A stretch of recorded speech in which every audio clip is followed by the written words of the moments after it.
hold your tongue better than I do. That's ridiculous. You really started the live stream just like that. You know how I roll, Christy. That's how we start. All right, welcome everybody to Wednesday night. This is the stream at the It is the stream at the. Oh, I screwed it up already, guys. Stream at the Crossroads. It's the stream of bastards. Stream at the Crossroads. You know what, though, Stick? I forgot to tell you. Stream of Winter is already taken. There's a great channel called Radio Westeros. They already have it. So I can't do the Monday night one. I'm a little sad by that. What about the stream of bastards? That sounds dirty too. That could be our. All right, that could maybe be our Monday night one. Well, all in all, everybody, welcome to Wednesday night. It is our book club. We are on Game of Thrones. We're starting with chapter 12, which is at Edark 2 in Game of Thrones. And we're going to go around. And first, we're going to start with our guest from the chat. Please introduce yourself and a little bit about yourself and your experience with this saga, this song. Hello, my name is Lady Toriel. I have a channel on YouTube. I just restarted up. You can also find me on Twitter at Yin. This is my first time through the books. I'm a brand newbie to this, so... Not even the show, right? Not even the show, not any videos on YouTube, nothing. God bless you. So, guys, in the chat, if you are going to write something that could be considered a spoiler, please write in caps, spoiler, with a couple, funny signs next to it. Because I don't want to ruin it for anybody, because if any of you have read this, which I'm guessing most people that are watching have, it's an experience. It's different than almost anything else I've ever read. I tell the story that in 2010, I got out of rehab just that year before. It was Christmas, and my girlfriend, now wife, but girlfriend at the time, bought me Game of Thrones, and I sat there, and I haven't read in like 20 years. And all of a sudden I couldn't put the book down. And you kind of said that too, that you just can't put the book down. It's so exciting. I'm excited all the time. I get very excited when I think I found something or go through, and it's amazing. And I've loved it. Just hooked. Well, we're really happy to have you. Yeah, definitely hooked, right? We're happy to have you here, and we're going to go right below you. Please, Jane, introduce yourself. Hey, guys. I am Jane Theory. I have a channel here on YouTube where I review movie and television shows. You can follow me there, and you can also follow me on Twitter at Jane Theory. Thank you, Jane. And the one next to you. Really? Really? Come on, Christy. Because you know what I've realized is when you go and Christy, please, according to Christy, please introduce yourself. And then you go, hi, I'm according to Christy. I take it from you. So it's so weird because I'm just like, yes, the channel is according to Christy, but you could just call me Christy. I mean, when people just read the chat and stuff like that, I was like, you bastards. Yes, my name is Christy. Yes, my channel is according to Christy. I'm on Twitter. I forgot. I changed the handle on Twitter, so I don't know what it is. I'll put it in the chat. Oh, that's good. It's Carol Baskins 666. Shut up, Steve. Yeah, that's not taken. My That's a good one. That's a good one. I should do that. That is a good one. This has become one of my. Yeah, I said this on Monday night, but I like my live streams, but I'm really enjoying these live streams just a little bit more. Same. Because it's great to get back into the lore of A Song of Ice and Fire. You know what also is fun, Christy, is not trying to, we're trying to talk about it like we can't spoil it. So we're trying to figure things out without already kind of knowing where it may go. I think that's really cool. And that's why I said A Song of Ice and Fire instead of Game of Thrones, because I didn't want to spoil it. Yeah.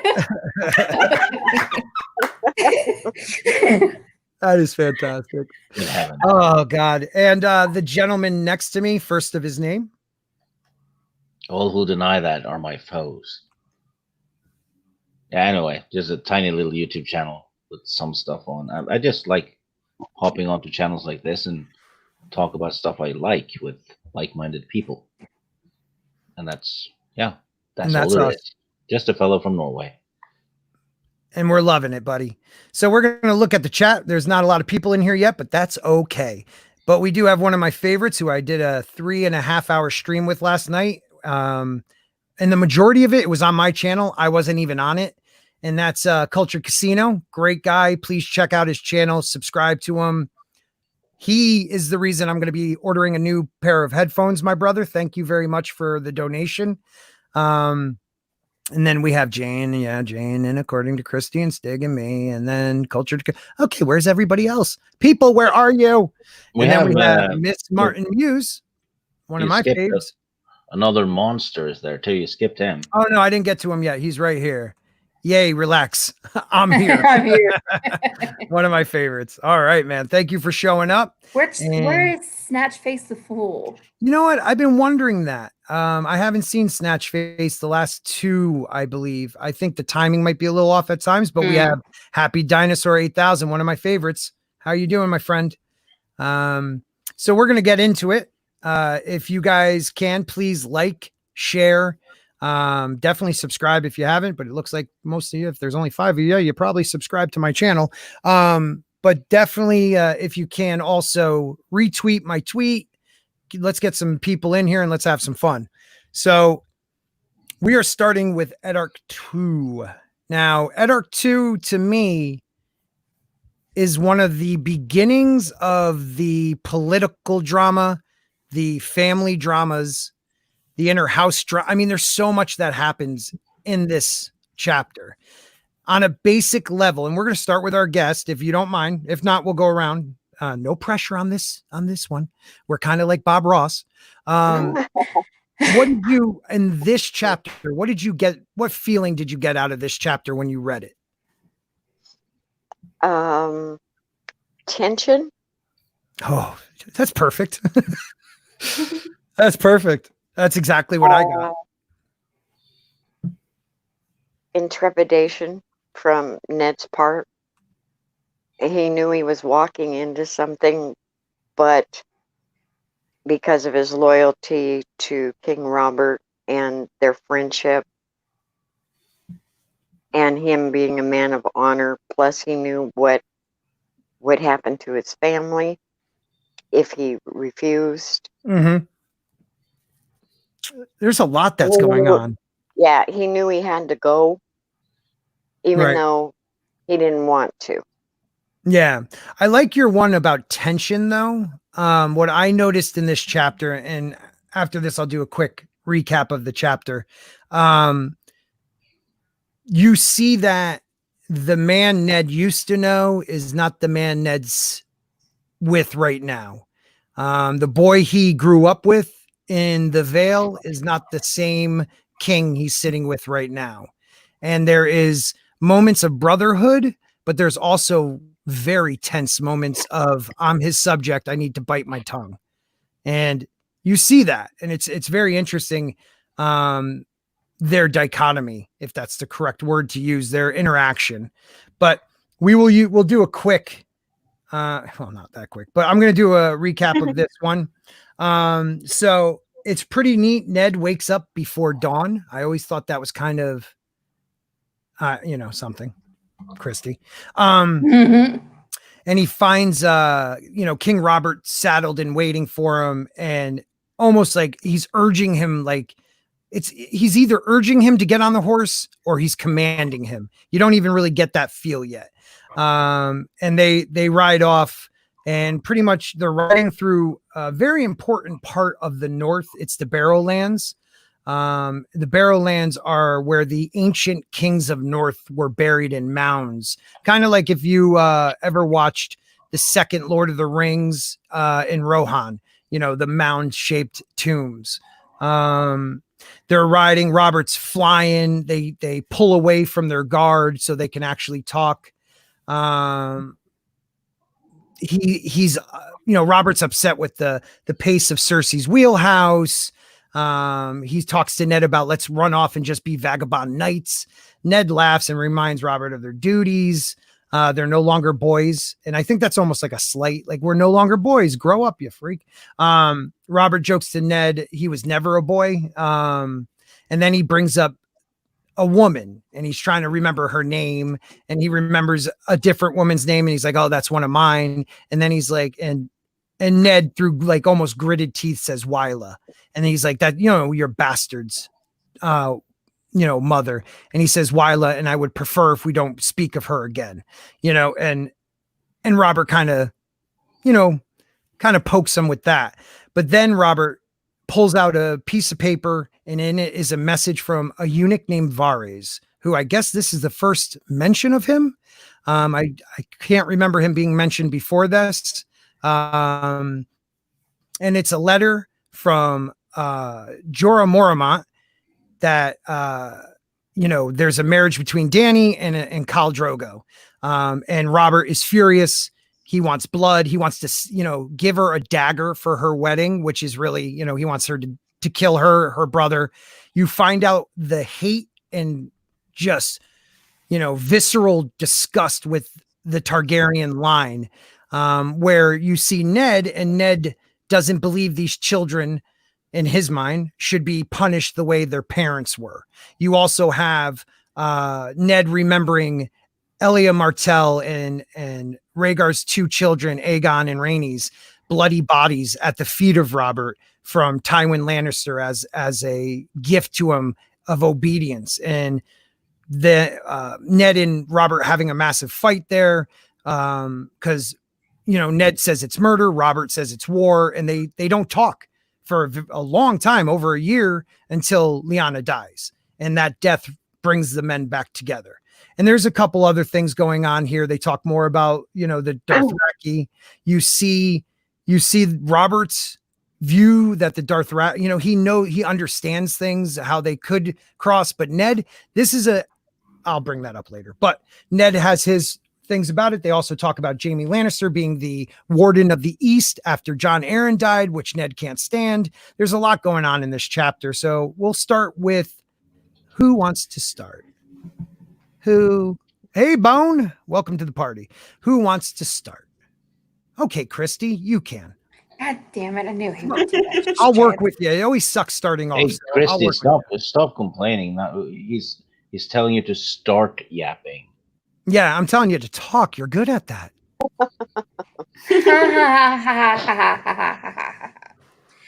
Friendship.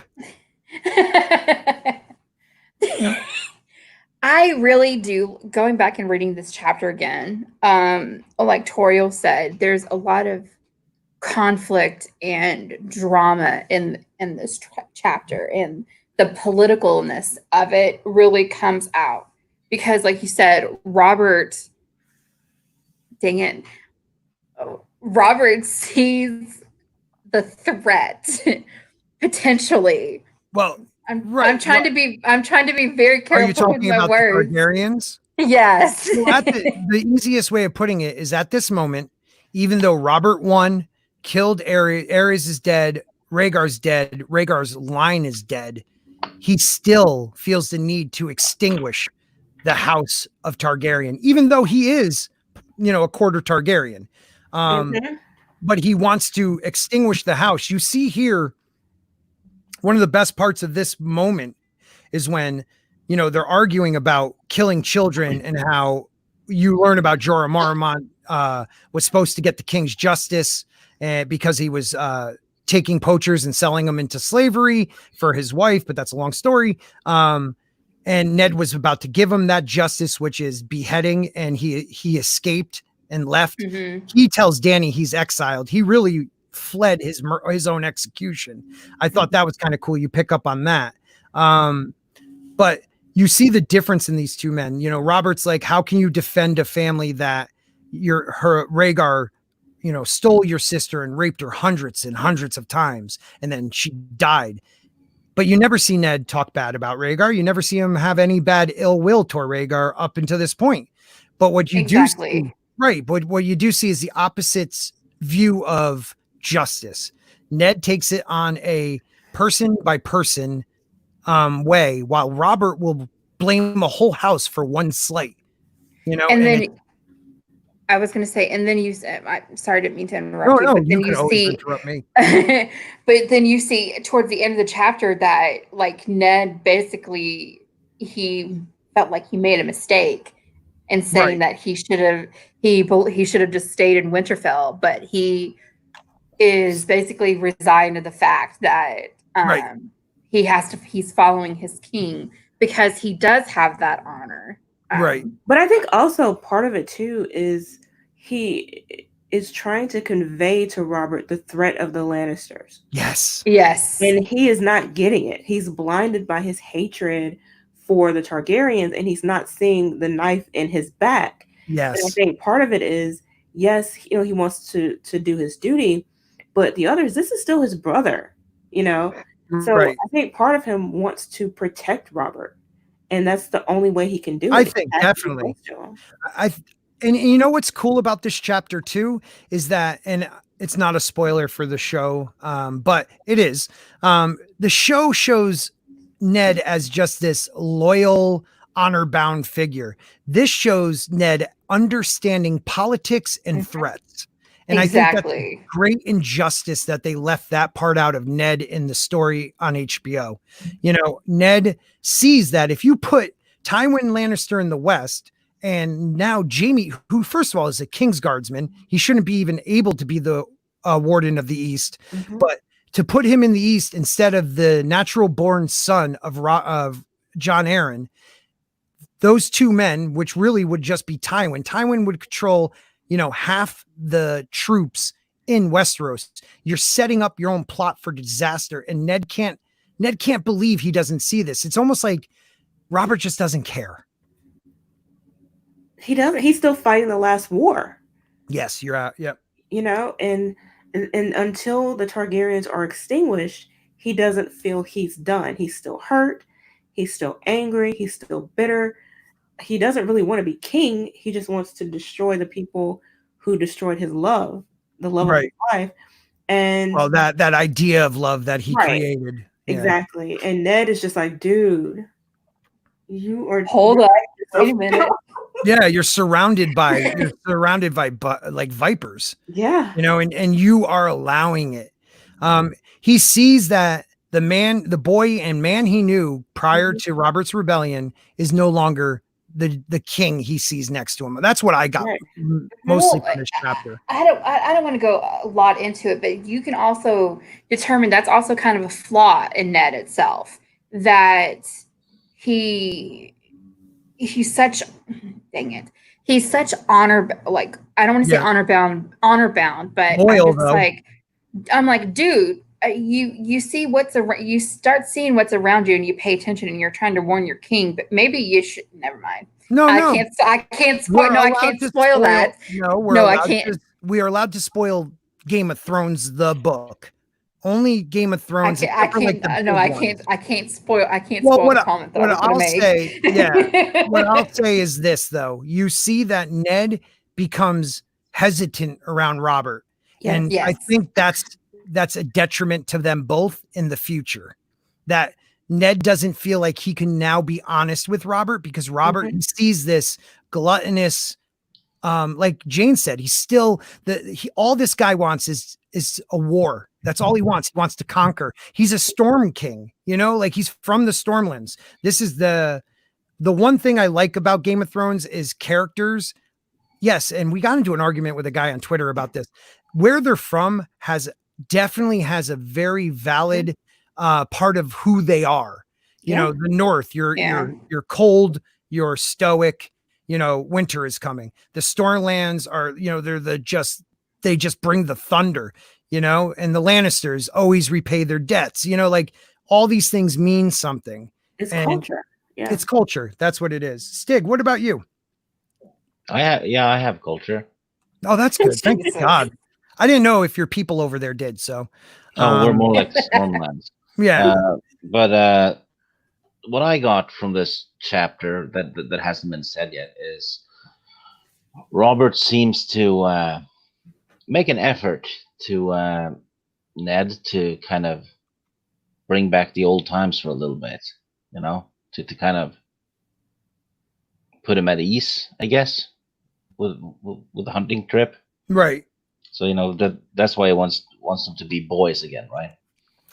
Yeah, no, definitely. And I think it's a case of two people, two good friends that have grown apart over the years, Mm-hmm. and they're meeting. And sometimes you'll meet friends, and it doesn't seem like there's any time has passed at all. But other times you'll meet a very good friend again after many years, and it's just not the same. You know what I call it? I call it the college effect. You leave Yeah. for college, and when that person comes back, you come back different people, and sometimes it just doesn't mesh. Yeah. Good analogy. Yeah.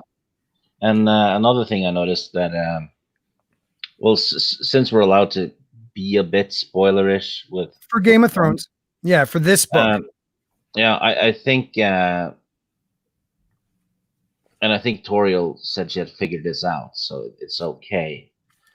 But I think Ned might have another reason to try and cool Robert's head when it comes to Targaryens right? as well. And what do you? I mean, if you're a first time reader, what did you get from that? Why is Ned so against Robert doing that? What about Targaryen children? I think he feels that way about all children. Mm. He thinks about his own children, and then I think he puts that onto these other children. How would he feel if someone were coming after his children? Right. And it's just not right. Children should not be brought into war, even though they are, and they're used as pawns. Or they're just killed because it means nothing. Right. And he doesn't see why that should bother him. Like James said, he's still fighting the war. He wants them gone. He calls them dragon spawn. Yeah. So, and they're across the sea, so Ned doesn't see a threat there. It's like live and let live. And they even, I'm sorry to interrupt you, but they even say it, he says they're Dothraki. They'll never cross the narrow sea, Yes. And if they do, we'll deal with it. Yeah. And also I think he's sad to see what Robert's become and the weight that he carries as becoming king. And Robert, all he's seeing right now is he wanted some time not to be king. Yeah. He wanted them to be boys again. Yep. He actually, I think that's one of the reasons why yeah, you're absolutely right. Like to get away from everybody else, because Ned knows him like no one else does, and Ned is that piece of his past pre, the rebellion, pre everything. I just want to respond to Bone. Actually, that's a funny comment because you would think so. But our guest on the panel, Lady Torell, how do you say it? Torelli? How do you pronounce Toriel. that? Toriel. And I can't see the chat. So okay, so he said, Bone said, I don't think we need spoiler alerts. Everybody knows what happened already. She does not. And she's there's never. Yeah, go ahead, Stick. And there's other people watching that haven't seen the show or read the books as well. Yeah, I've actually gotten DMs from people on Twitter thanking us for trying to be spoiler free. So if you do, Bone, if you have a spoiler, just write spoiler in caps, because I don't mind you guys putting it in the chat. She can't see the chat. I'd like to read what you guys think. So go ahead. And Stick. we're doing spoiler talks on Mondays. So that's a spoiler show, and on Wednesdays we're just talking about the book as it is. We're at the point we've gotten to. Right.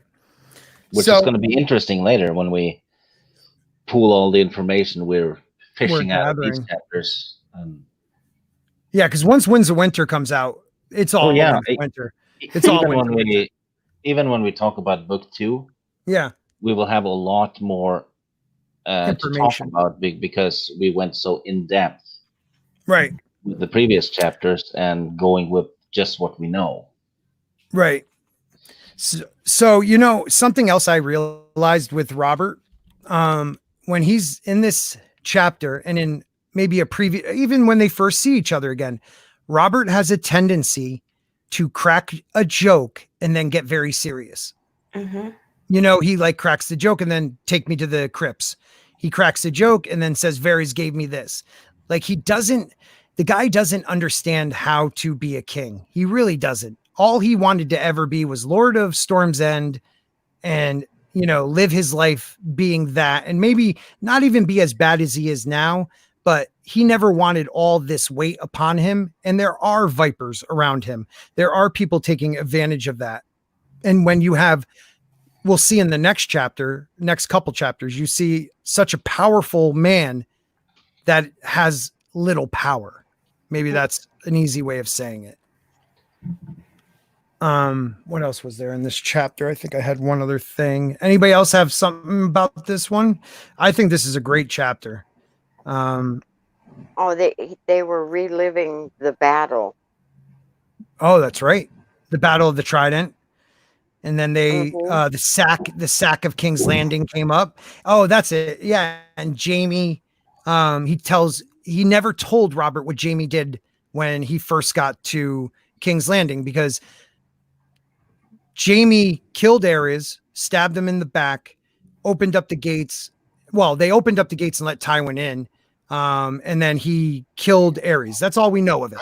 And when Ned got to the city before Robert did, and he finds Jaime Lannister sitting on the throne, and Ned took that as he's attempting to take the throne from Robert, and he never forgave him for that.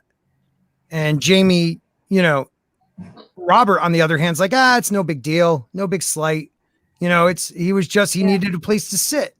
You know, it's so funny how Robert can pardon like Jorah Mormont that was selling slaves, and Jaime Lannister that could be perceived as, you know, trying to overthrow him, but yet will not pardon these two children that have nothing to do with him.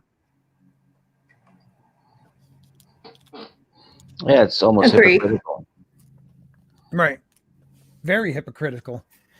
There's one other thing I noticed with this too. It proves that when you're reading the Dany chapters, Viserys thinking they've been followed their whole lives and daggers are right behind them is all BS. Up until this point, it's all BS. They have never been hunted down until maybe this point where he has the idea to hunt them down. Yeah, it's almost as if Robert is lacking Stannis' ability to be just and Renly's ability to be lenient. Well, what do they say about the brothers? They compare them to different metals at some point, right? Yeah, they say that Robert is like steel, Stannis is like iron, and right. Renly's, I don't know, a flower. Copper or bronze. He's like bronze. He's like a rainbow. He's like a rainbow. No, he's like copper. That's what it is. He's like copper. But you know, go ahead. Another thing too is that, you know, he has married the Lannisters. Technically, their relationship should be strong. Like in any other circumstance, the rules of their society would be that now their families are bonded and they aren't a threat. So it's kind of reasonable, right, like from a purely logical political standpoint, that they wouldn't be a threat. But you know, the North, never trusting anyone, can see right through it. Right. You're absolutely right. Like the North sees it. Why don't you? Like it is plainly obvious that he is surrounded by no one that Ned recognizes as a friend. You know, there's none, but Jon Arryn was the only one left. And even Jon Arryn had a hard time helping Robert. and we find that out. What did you get when you hear Ned? Because in this, I forgot, in this chapter, it's the promise me, Ned, promise me. He remembers his sister saying. We'll start with our newbie. What did you get from that? Well, I always thought, and I picked up on this a little bit ahead of time when I heard this, that there was something more behind the promise. So I could tell you what I remember when I first read this. I took it as a promise of revenge. That's how I read into it. A promise of revenge. Now, see, I didn't. She's right. Well, that's good. But I did, when I first read it, it was more of like a promise me, Ned, like, maybe not revenge, but like, don't let it change you, or don't let him change you type thing. I don't know what I got from it, but it wasn't what a lot of people believe it is, because this is one of those chapters that feeds into a plethora of different theories. People have a lot of theories out of this one chapter. And on your own time, you could check that out. It's really interesting. In the chat, we have, oh, there's my boy. What up, man? 14 Barber down under. Oh crap. Have I missed a lot tonight? No, you have not. We're still on the first chapter. Heavy is the crown. Yes, Bone. Yes, exactly. That's just Christy. 14. I think she's having internet problems again. Anybody have anything of you do house call? Okay, we got a spoiler, so close. Oh, you can't read it anyways, so if anybody wants to read it, yeah, that's true. So anybody have anything last to say on this chapter before we get to Tyrion, please? About the promise, when I first read that, I wasn't sure how much she knew about what was happening with the war. So I sort of felt that she was trying to get him to promise not to continue it, to not, kill her lover, potentially her husband, or whatever they've done, to not destroy their country, to not, have this thing where all these people die for nothing. That's sort of how I took it, as this is the truth. I loved him. He didn't rape me. I wasn't kidnapped. Don't do this. It's basically how I saw it. Right. And this is where you start getting those vibes that the story we've been told may not be the story that we're getting. The real story. There's different versions, because this is now the second or third time that Ned thinks back on this. And Robert brings it up. You should hate Rhaegar more than anyone. Why don't you want them dead? You should hate Rhaegar more than anyone. You should hate the Targaryens more than anyone. Rhaegar raped your sister hundreds of times and killed her. The Aerys, strangled your brother, burned your father alive, and Ned holds no ill will. And that was the clue. It's like, he would be the one who would be hunting them down if that really had happened. Yeah, and it's you can tell Robert is an unreliable narrator, because how the heck would he know that Rhaegar raped her? Right. That is what? Valid. Like, where did that story probably start from that everyone believes? Robert. Yeah, because Lyanna was with Rhaegar. They vanished, so there's nobody around to tell anyone that he's raping her or whatever it is he's doing. Right, but that's the story everyone knows. I'm thinking it's a case of insane jealousy on Robert's end. He's just making up the worst possible scenarios in his head, and then they just run away with them. Also, he's creating the monster to maybe validate why he can kill the whole family. But what I find interesting is how George slips in the idea that the victor writes the history. So Robert won. Robert's history is what is written. And what I find out is when you read books like The World of Ice and Fire, it's written by a maester in a time of a certain king.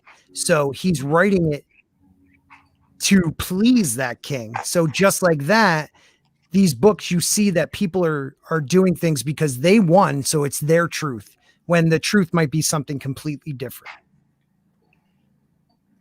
Yeah, and I think George Martin has even said that in interviews, that the victor always writes the history. Yeah. Well, thank you for listening, Palanuki. I appreciate it, brother. You're right. You're right. The victor, except when we talked about in the recent years now, it's a little bit different. The people want the true history, but for millennia, whoever won wrote the history. You can even just go back into American history. Indians bad, Pilgrims good. Like that's what it was believed for many, many years. Mhm. But that we're finding out in here, is this the truth of what happened? And this is the start of what really happened because Robert's Rebellion right now to us is just, we hear this is maybe we get more out of this chapter than chapters before, like what really happened. And I love how George gives us something in the history of this world, but we don't get the whole history yet. Mhm. You have to And- dice it up and look for it. And he's already telling us not to trust the source of information always, because it's tainted. Right. Mhm.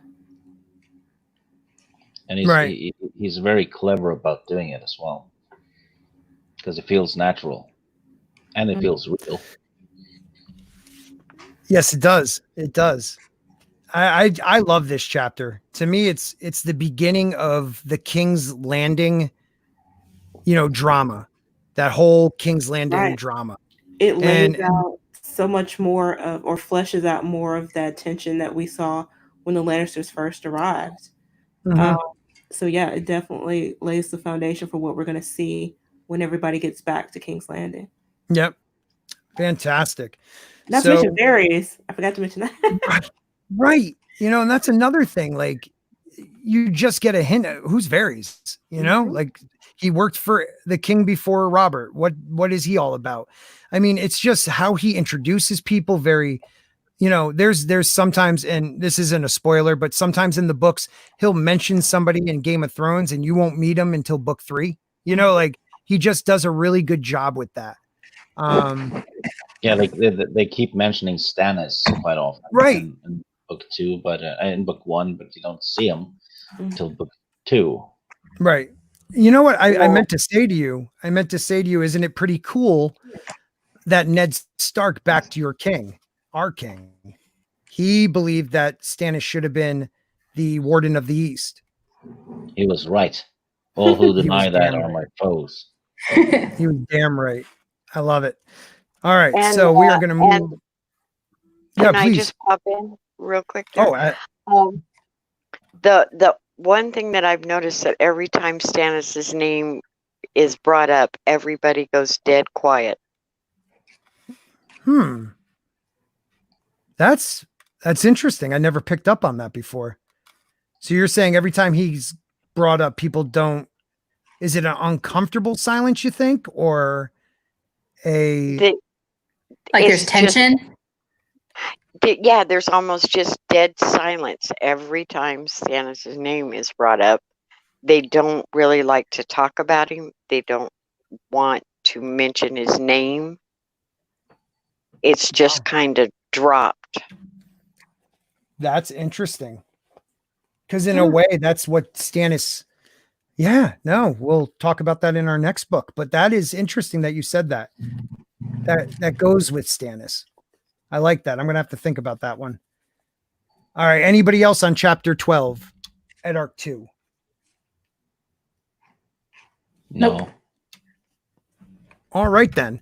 So we are going to move on to chapter 13, which is actually Tyrion 2.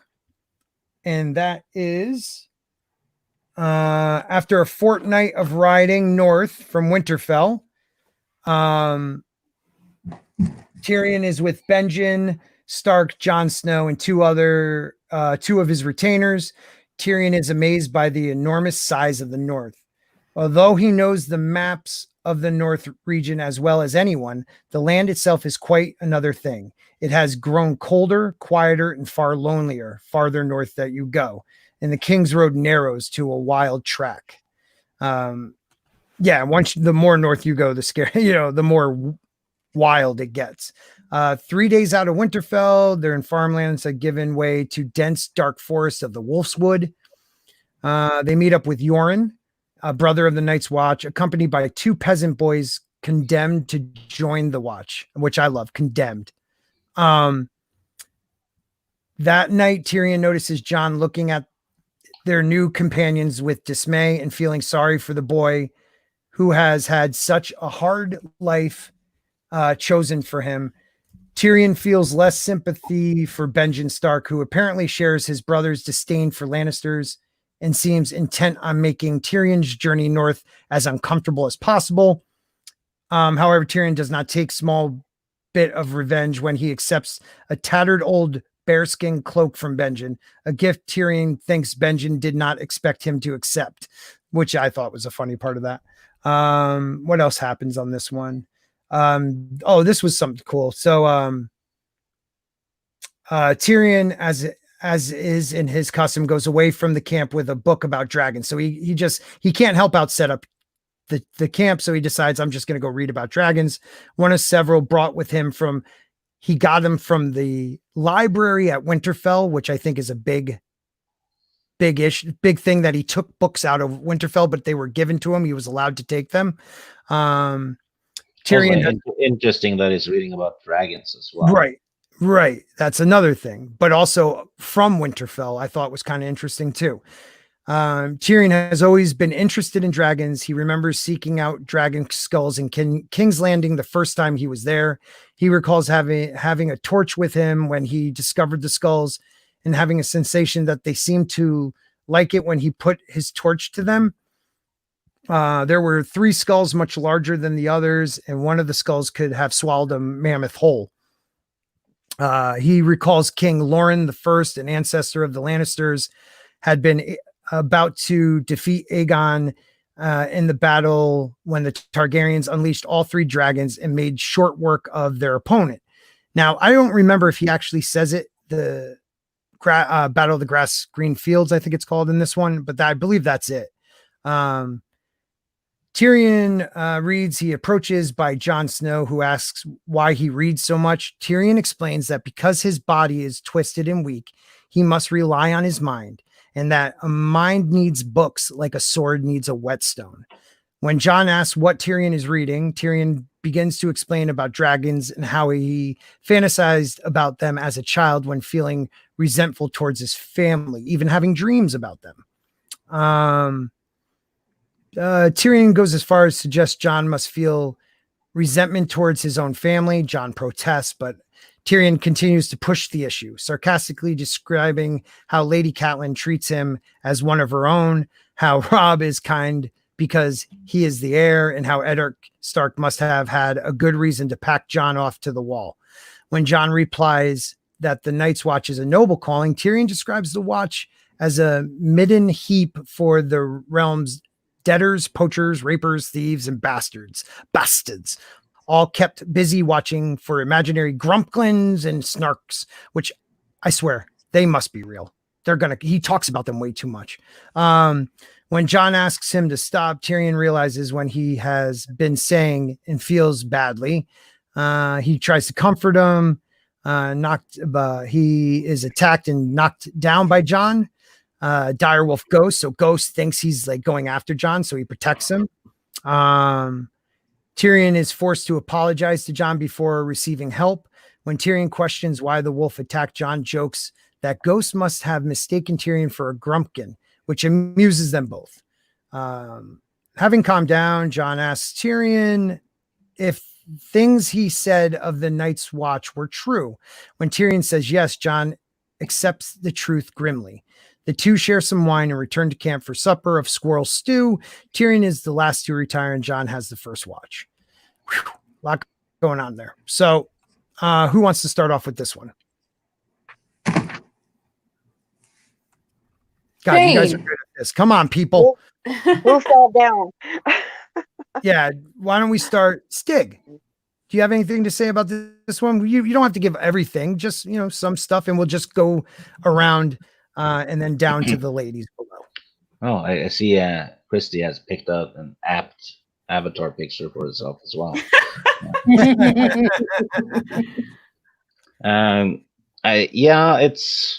It fleshes out Tyrion quite a bit. More so than the first, I think. You get to see more how he thinks, how he works, how he sees the world in a way. And we're told that he's basically a scholar, right? He looks at maps, he reads books, he seems to want to investigate things himself, like the dragon skulls. So he's a scholar, but he also has imagination. Some stuff about Benjen being a bit of a cranky person.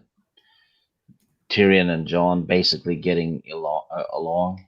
And we get to see more of the North, what it's like. That's pretty much it. As far as I'm concerned, it has some good quotes though. The whetstone and the mind and all that. But it's I'd say it's more of a character exposition chapter than anything. Yeah, I think so. It's also a little bit more of the giving Tyrion and Jon a chance to communicate with each other and build some type of rapport. One thing I find is really cool when you're reading Game of Thrones and then you go on to the other books. Right now, these are the closest some of these characters will be with each other for a while. And like, even some of the chapters are, from Sansa's thoughts, next one's Ned's, but it's right and congruent with it. You know what I mean? Like, you don't get that all the time with the other books. And I think he's building up that friendship in that, or maybe not friendship, but those, whatever the connection between these characters are, he's building them up in these moments. You also find out about Tyrion a little bit more. As a kid, he didn't feel like he was part of his family, and he would dream about flying off on a dragon. What did you get reading it the first time, me lady? The one thing that I kind of picked up on is where he sat when they stopped. And it said the old forest of oak and evergreen. And if you look back through history and lore, oaks and evergreens are sacred. Oh, yeah. That's valid. I mean, the trees, mostly weirwoods, but the trees are sacred in the North. And they're in the Wolf's Woods, I believe, which is, yes, an important in the history of the North. So that's interesting. That he would be sitting there, and then we go to the dragons and his fascination with the dragons. Mm-hmm. And that caught me where he was talking about how the bones were black and couldn't be burnt. Yes. And then he talks about how doesn't he also bring up the Dothraki use them as bows? Bows. Yeah, they like dragon bones the most for bows. But yeah, it says, go ahead. Yes, strong as steel and light and could not be burned. And he thought that all the skulls were looking back at him every time, even after he took the light away. Which is like a foreshadowing, I feel like. It's interesting that this, you read it and you think, oh, this little twisted man when a kid, what else is he supposed to do? His family's, his father seems to hate him. His family doesn't really like him. But what does he do? He retreats into the dreams he's been having, dragons, and truly wants to learn everything he can. And he takes dragon books from the library in Winterfell, which is huge because if you read the book far enough, you know what happens with that library. Yes. Yeah, right. and he was rereading the thing about the field of fire and how 4,000 men were killed. Yeah. But his what great His what? his grand is it his great he's the great grandson of the one King Mune. King Lauren. Is it Lauren the First he was talking Yes, about? Lauren. Yeah, that he wouldn't have been born if he hadn't escaped. Right. Right. Kind of setting up the idea that if certain things don't happen, you know, where would we even be? I don't know. What did you feel? Did you feel for John in this chapter?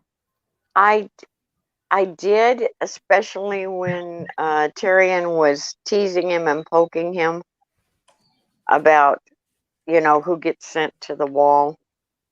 Mm-hmm. And then, but yet you kind of feel sorry. You kind of see the flip of the coin between the two. Right. In a way, because you see Tyrion and his obstacles, and then you see John and his obstacles. And then when John says, it is what it is. Yep. He's a matter of fact Stark. Yeah. Well, he's also a bastard. And as a bastard, you learn to accept your place, you know? And can I just for a second, Zachary, I'm kind of confused on what the beginning of this is. Can we bring up Troy? I don't when people are talking about this, how this part of the story, they bring up how it shouldn't really matter what the circumstances. They got the ball rolling for war. I mean, this part of the book is so important. So I think that's what you're trying to get at, because Zachary has some great comments after our live streams in the chat. So what about you, Jane? Did you have something else to say, me lady? The only thing I was going to say was that the connection between him and Ghost, because Ghost is, you never see him, you never hear him, and then all of a sudden he's there. Yeah. Whenever something,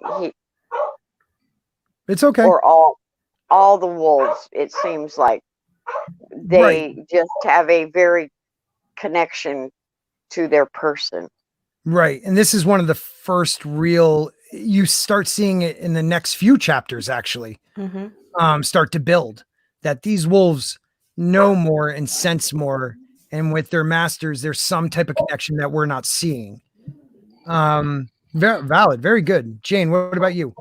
Yeah, what I was going to say was that you also see a little doubling down on the Stark Lannister relationship, because you get Benjen demonstrating his distrust of the Lannisters. So you understand that this is yet another Stark who's concerned about who these people are and what they're capable of. And in addition to that, we get a doubling down on the Dothraki. They were mentioned in the last chapter, but now you get a little bit more on their beliefs, their culture, and their fierceness. Right. That backstory on who these people really are. I mean, even they have to be. Yeah, go ahead. Yeah, if you think about it, Benjen is a member of the Night's Watch. He's not to be any kind of political, yet he doesn't trust the Lannisters either, and he's vocal about it. Right. Is that personal or is that political? You know what I mean? Like, is it both? Because Benjen, you have a valid point. Benjen's like, we don't have our family isn't, my family are my black brothers. The Starks, Ned will always have a place in my heart, but these are my brothers now. But yet you always see these little moments where he reverts back to being a Stark. And you see that with the nobles among them as well anyway. Like they never quite lose that status and that connection to who they are. So I mean, we see that in the very first exactly. Whatever you call it. I always screw that up. Prologue. The prologue. Yeah, the prologue. You see that in the very first prologue. You know, he even writes it pretty much out for you. They didn't want to piss off the dude's father. You know, so like there's political games no matter what. And it's nice to see Snatch Face the Fool in the chat. We brought you up just a little bit ago. That's funny. Christy was asking about you. Glad you were able to stop by. I hope you can watch it later. Christy, what else, Jane? Anything else that you caught in this chapter? We mentioned Tyrion, and we learn a lot about how different he is from his family. He's it seems much more mature, much more enlightened, more cultural, clearly more intelligent. I mean, they laid the foundation for that as well. And his little back and forth with Benjen shows how well he can play a game. Right. That could foreshadow how well he will be able to play the larger game. Right. The Game of Thrones. That's valid. Yeah. You know, another thing I noticed too, and Christy, I don't know if you picked this up, but I didn't catch it the first time. I won't say it's a spoiler, but when Jon and Tyrion are kind of going after it, Tyrion, I don't know if I can't remember if he thinks or says, you know, oh, there's the Stark. You look like a Stark. There's no hint of your mother in you, you know, and like, okay. All right. Yeah. That's true. All right. We'll leave it at that. Another thing I find interesting, the Starks of Winterfell, which is winter, and Tyrion's talking all about dragons, you know, and fire. So you got the ice and fire. Christy, are you with us? I'm here. Okay, great. So you're talking and I don't want to interrupt. Oh, please just jump in. You know me. And like wolves seem like only certain people have those. Well, the wolf dreams. Yeah. So dragon dreams. Well, but yes, this is the first. I hate this. Spoilers are hard, but this is the first mention of dragon dreams we get. Let's just leave it at that. What did you get from this chapter if we haven't brought it up, or if you want to elaborate on something? Just pretty much everyone else before me said it pretty much. I mean, they went into detail, and it's kind of I will say this is just as a prerogative of me. It's kind of a disservice, I think, because I saw another monster hashtag Stieg knows. He doesn't know all. But it's just like Jon resigned himself to the fact to just still like grimly agreeing to still go to the Night's Watch. Now, granted, it's 4 bastards too, sure. But I mean, what I'm saying is it's still not too, it still wasn't too late for him to back out. Yeah, I thought that too. Like he just accepts it. You know, and he still has a choice. Does he think he does, though? I hate that he sort of seemingly adopts that perspective from Tyrion, because Tyrion isn't from the North. He doesn't understand the culture of the Night's Watch and how it's tied to the Stark family and to the North. Right. And they do view it differently. I think Jon would have grown up hearing a very different story of what the Night's Watch is and what it means and that legacy. Right. So it is something for them to be proud to join, even if it's something different for the Southerners. Well, because in the North, third sons and, you know, fourth sons join the Night's Watch as an honorable thing to do. You know, so you're absolutely right. Still in the North there's a respect for the Night's Watch, but we also see that, you know, criminals and poachers, rapers, murderers, they all get just clean out the cells, send them to the wall. And it's an ancient order. How did it get this way? Like it brings up all these questions, you know, like, why are they taking all these guys? I thought this was like an ancient order of warrior knights, you know, protecting the realm. But I like that. That's true. One thing I think I caught too was let's not forget this first book, George didn't have everything laid out yet. He didn't even know how long this was going to be. He thought it was going to be 3 books. He thought there was going to be an age jump. And there's another chapter coming up if we get to it that really shows that. But he talks about one of the skulls being like 3,000 years old. So in my head, did the Targaryens bring them with them? Because they've only been there for like 300 years, 400 years, you know? So that was something I found kind of weird.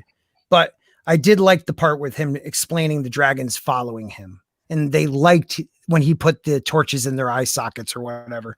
That was pretty cool. I think it may suggest that there are dragons were more prevalent than we will know or believe, because with the Dothraki using them for bows, I mean, that's a lot of dragons, you know? Right. It just so happens that the Valyrians learned how to tame them, but it seems like their existence was not tied to them. Right. There is now, if you go into the extended lore and the extended books, which is canon, you learn a lot more about dragons. And there is one time George saying that dragons at one point in the history, dragons have touched every part of the planetos. So it's interesting to think about how many dragons there might have been at one time. Mm-hmm. I mean, before Valeria went down, I would love to know, like see more about that. We may never know though. Like dinosaurs. Yeah. It's exactly like dinosaurs. And dragons live a long time. That's right, Cultured Casino. Thank you, Orville Nation. Support the channel. Please share the link. I appreciate that. So anybody have anything else about the Tyrion 2 chapter? Because now we're about to get into a good one. No? All right, we're moving on. Catelyn 3. This now, in a way, connects to the one we just read, which connects to the one we just read. It's funny how, and not a spoiler, Robert's talking about murdering children, and we go to the next one where Tyrion's talking to Jon. And then Tyrion has books from the Library of Winterfell, and we go to the next chapter. He really planned out stuff, even if he didn't have it all ready to go. I don't know if you guys noticed that or not. Once again, I'll read a quick synopsis, even though it's probably boring as hell, and I'm sorry, but for people that haven't, don't know exactly which chapter it is, I'll break it down real quick. So Catelyn is broken up all over Bran's fall when an attempt is made on Bran's life. So we'll get down to this. 8 days after Edark and the other have left Winterfell, Catelyn is still sitting at Bran's bedside in her fragile mental state. Master Lewin comes to tell her how much the king's visit has cost them, but Cat is not interested in looking at figures. Regardless, the maester continues to speak of replacing provisions. Cat insists that the steward can worry about such matters. Ludwin reminds her that Vayon Pool went southward at Art and needs to be replaced along with a number of other positions. Catelyn is outraged that he can think of such trivial things when Bran is dying until Robb arrives to take charge of the appointments. So Robb's starting to step up. After Lewin leaves, though, Robb asks Catelyn what she thinks she's doing, spending all her time with Bran and not even saying farewell to her other family members, which is God. Cat insists she can't bear to be away from Bran in case he should die. Robb assures her that Bran is not going to die and reminds her that her other children need her. He goes on explaining that Rickon just follows him around all day crying, thinking everyone has abandoned him. That's tough, man. Robb hears a direwolf howling outside an open window, explaining that the sound seems to be good for Bran. When the other direwolves join in, Catelyn screams for Robb to make the noise stop and then collapses to the floor. Robb helps her up, but she only begins screaming again. Then Robb notices the dogs barking as well as seeing the library tower afire.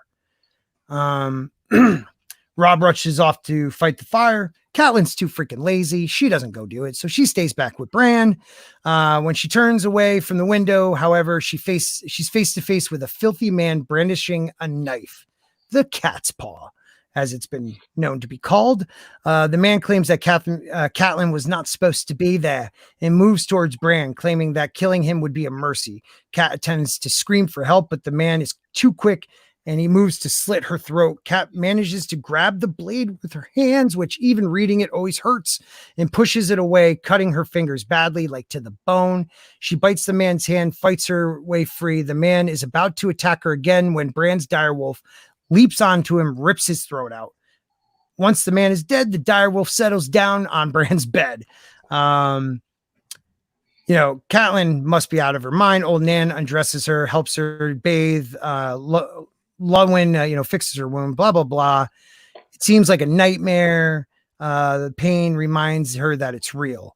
Catelyn remembers her behavior since Bran's fall. She is ashamed, promising herself that it will not happen again. Robb, now wearing armor and a sword, comes to see her with Theon Greyjoy, Sir Roderick Cassell, Molin, and the new captain of the guard. He tells her that nobody knows who the man was, but he had likely been lurking in the stable since the king's visit.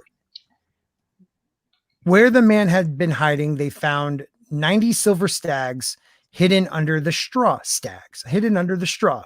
When Robb asks why anybody would want to kill Bran, Cat insists that as Lord, he must learn the answer his own questions. Robb guesses that somebody is afraid of what Bran might do or say if he wakes up. Which, all right, we'll get to that. But they look at the knife. The assassin used a Valyrian steel blade with a dragon bone handle. Once again, dragon bone is a much finer weapon than any low-born foot pad should it possess. Someone must have given it to him. Catelyn then tells Roderick, Theon, Robb in strict confidence, and I believe they're in the Godswood, that Lysa I can't say the goddamn word. Suspicions. Thank you. About the death of Jon Arryn. I got really hung up on that one. She reminds them that Jaime Lannister did not go hunting with the others the day Bran fell, and that she does not believe that Bran fell, but he was pushed. The group admits that this is reasonable conclusion. However, Luwin points out that they have to be smooth about this, and they must prove it or else be quiet. After some deliberation, Cat decides that she and Roderick will go to King's Landing by ship to try to beat Ed there and hopefully arrive in blah, blah, blah. All right. Sorry about that. That was a long one. So who wants to go first? I can't stand her, so I'll just start. I mean, okay. So I understand she's concerned about Bran. I get that. Mm-hmm. But you are the Lady of Winterfell. You have responsibilities. You do have other children. You do have to deal with the finances. You do have to deal with the house. You put the entire family and Winterfell and the North at risk when you don't step up and take your position and do what you're supposed to do. I give her a little bit of credit for fighting off the assassin, but had she put people in place and fill those positions like she was supposed to, had she put guards in place like she was supposed to, that may have never even happened. Like, it's just, she's neglectful, as usual, of her responsibilities and putting everything at risk when Ned is trying to now, he has his own problems. He's trying to save his friend. He's now has to look, hopefully, I don't know. I'm not going to move too far in the future on this, but it's just the fact that she has been left with this responsibility and completely disregards it like she does pretty much everything else, shifting responsibility. Mm-hmm. And I can't stand it. It just makes me hate her even more as a character. Sorry to interrupt a little bit, Jane, but it kind of clears for me how it is with her. You kind of see, I guess she favors Bran because Robb says that, who is it? Rickon just follows him around all day crying, thinking everyone has abandoned him. Oh. And he's supposed to be the youngest. Baby. Exactly. That's a baby. Yeah, that's Robb. What a bitch. Yeah. and she's so her family, the Tully words are family, duty. Was it family, duty, and honor, or something to that effect? And she's just thrown it all to the wind because she's overwhelmed by this moment when she should be a Stark and realize winter is coming. You better, woman up and take care of your responsibilities. Nothing you're going to do is help your son. Nothing you do sitting there is going to help him. And you're scaring other people. You're supposed to be the strength of Winterfell. And right now, all you are is scaring people and making them maybe also, second guess this group of Starks running Winterfell. That's all you need, is that start of that hint of despair with people, or weakness. The weakness before someone may pounce. Yeah.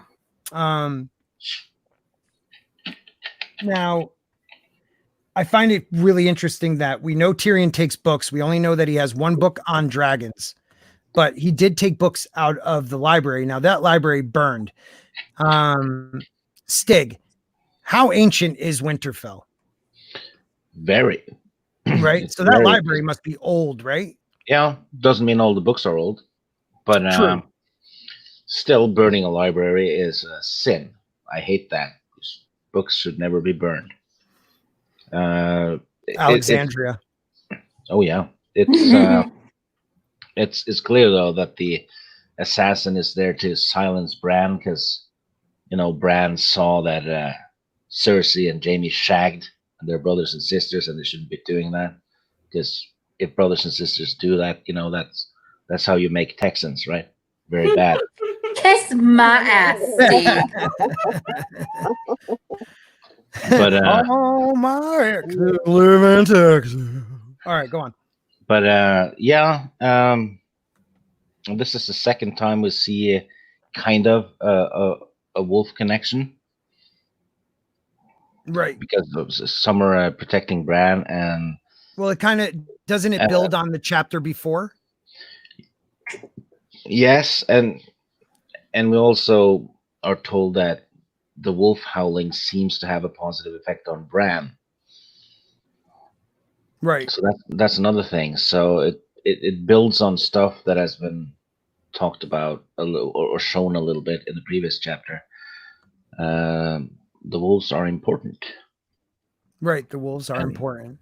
And she hates them right off the rip. Yeah, and like Christy and Jane said, Catelyn is a bit of a bitch. Right. She really is. She's I'm sure she has good sides, but she shouldn't neglect Rickon like that. Right. He's almost like a toddler. Right. It could be devastating. He is a toddler, 3 years old toddler. And it's devastating on a child who doesn't think mom and dad left me. Bran's not around. My sisters aren't around. Rob, all he could do is say he's following me. He's not even saying that he's helping the poor kid. Yeah. Well, he doesn't know what to do. Right. And also it makes me wonder what effect this is having on the direwolf. Because if they do have this close a bond, is the dog also freaking out? Because he always had a reputation for being more aggressive too. Right. Wild. Getting ahead of it. But yeah. I wonder if this was the start of that, Right. That fear and that scared anger, all that. Yeah. Yeah.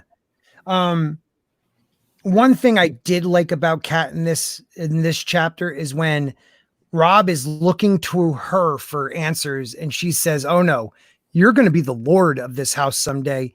You need to figure it out on your own." And he does.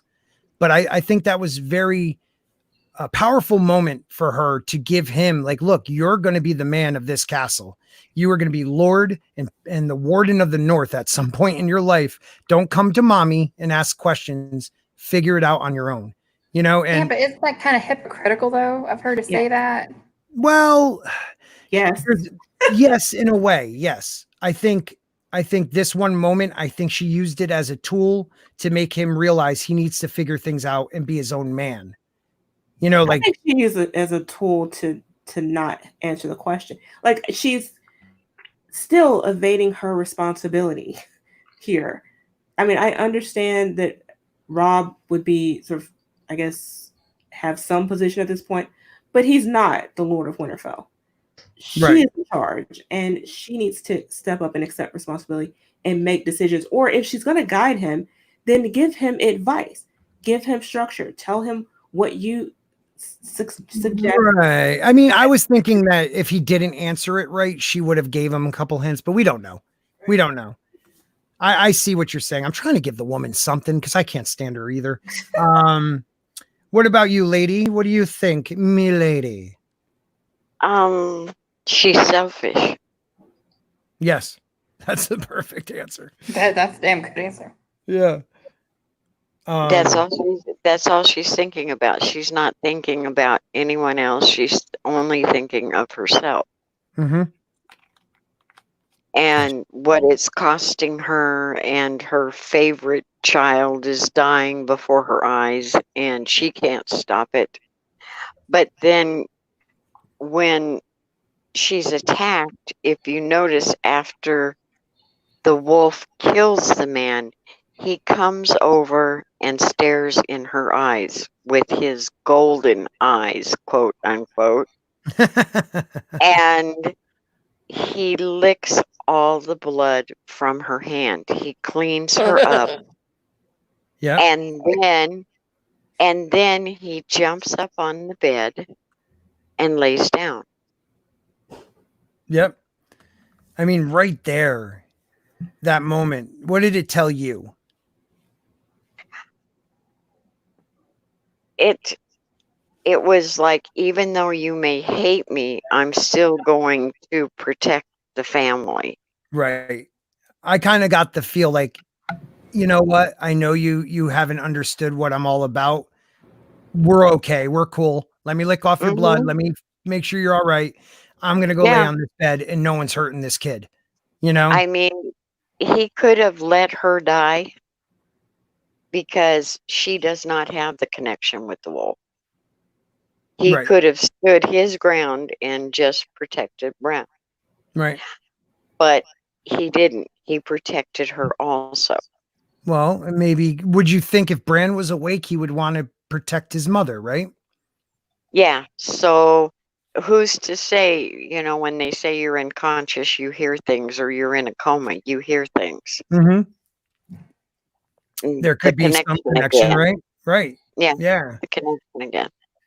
Now, but yeah, to me, she's selfish. She's just very, very selfish. She didn't care about her other kids. Right. She didn't care about what was happening. All she cared about was him and how she felt. I'm actually surprised that she didn't even have the wolf killed, because she's just that selfish. She couldn't stand his howling. Right. And go out there and flip it. He should have been there all along. Okay, I don't want to play devil's advocate, but isn't there where she is getting her wounds like treated, and then she gets what did they call it? Milk of the poppy. Yeah, where she's put to sleep. She wakes up a few days later, and she remembers basically how her behavior since Bran fell. Right. And how I guess she felt terrible, ashamed, and promising herself that it will not happen again. I mean, I'm not, again, Catelyn, even though I did change her to my avatar, I'm not her biggest fan, but I mean, that is in the chapter too. Right. Yeah. She, this is a turning point for her. And you do see a stronger Catelyn after this moment. She had a near-death experience. Yeah. And she's temporarily feeling like, oh, I'll do things differently in the future. Maybe. Okay. So I think she does believe that, and she does take more charge, but it doesn't make things better. I think another monster said it best. She is selfish. She's stupid. She's annoying. She's probably smells bad, fishy. She's a catalyst. That's what she is. The cat's paw dagger. Look at her name. I know, right? Exactly. Catalyst, Catelyn. Oh, damn. You didn't do that Wow. on purpose? I never even noticed. I didn't do that on purpose. I'm blind to that. Do you guys just open? I just feel like my third eye opened. That I never even put that together. And I've used that about her multiple times before. Holy crap. The cat's paw dagger. Valyrian steel. Is this one of the second time we hear about Valyrian steel? The first time was ice. Now we have a dagger made of Valyrian steel. We don't know much about Valyrian steel, but we know it's expensive and it has a dragon bone hilt. Might mean it's old, you know. So they realize that dragon bone. So again, dragon bone, you know. They realize right away that the guy who this smelly, dirty guy, not Catelyn, but this guy must have, you know, something. He couldn't have afforded that on his own. That couldn't have been his dagger. So I find it very interesting. I'm pretty sure, and I might be remembering it wrong, they went into the Godswood so that they can make sure no one's listening. And that's where Catelyn told them all. I don't think it was in the bedroom. And there's a line, and I was trying to find it while you guys were talking. There is a line where Robb is ready, you know, he's ready for battle. And Theon says that, you know, if it comes down to it, my family, you know, my family will back the Starks, blah, blah, blah. Like he would even know. I'm pretty sure that was in this chapter. If I'm wrong, let me know. But he makes a comment about his father, you know, coming if Robb calls his banners to help out because they know something's wrong, you know, his father would come and help. And Catelyn calms them down and says, why don't we just do kind of a covert thing and try to beat them there? But I thought that was kind of a funny thing. What a guy who doesn't really know that family at all thinks he understands what they're going to do. I hate Theon too. In this book. Mm-hmm. Stig, anything else on this one? No. I already talked about this chapter. Yeah, I was just making sure. Anybody have any last words on this one? Nope. Yeah, that comment did say you're kind of quiet, Stig. So I just want to let you know the people know. No, I'm politely listening. I know. You love this stuff just as much as we do. And I'm not gonna chime in and repeat something that's already been said. You know, this chapter has been completely analyzed, I think, and greatly so. All right, so let's move on I to approve. the next. All right, I want to say just one last thing. Yeah, please. I love it. I think it does show us Robb's strength in leadership. You know, he sort of steps up when his mom doesn't. So I think that's really good. He doesn't make the best parent since he can't really handle his little brother, but in terms of household responsibilities, you know, we're beginning to see a little bit more strength in him. Right. This is the beginning. Mm-hmm. You know, and again, the catalyst for it is the attack on his brother or his brother falling, and then the attack. You know, she makes a valid point. You are going to be the Lord someday, maybe years from now, maybe very soon, you know, so you need to start figuring this stuff out, because once you are the Lord, my words won't mean anything. You will be making decisions. I really think that's what she meant. She was like, yes, you can't come to me for the answer. You can come to me for, you know, advice, but not the answer. And I think that's what she was trying to do with him there. And I actually give her credit for that. I'm going to stick with that one. Mm-hmm. Let's Stig is stoic. Stig is stoic as fuck. All right. So the next chapter is chapter 15. And that is which one? That is Sansa 1. Mm-hmm. Now, this is an interesting chapter. So let's quick. I keep saying quick. They're not quick. Sansa is breaking her fast with Septa Mordain in an inn near the Trident.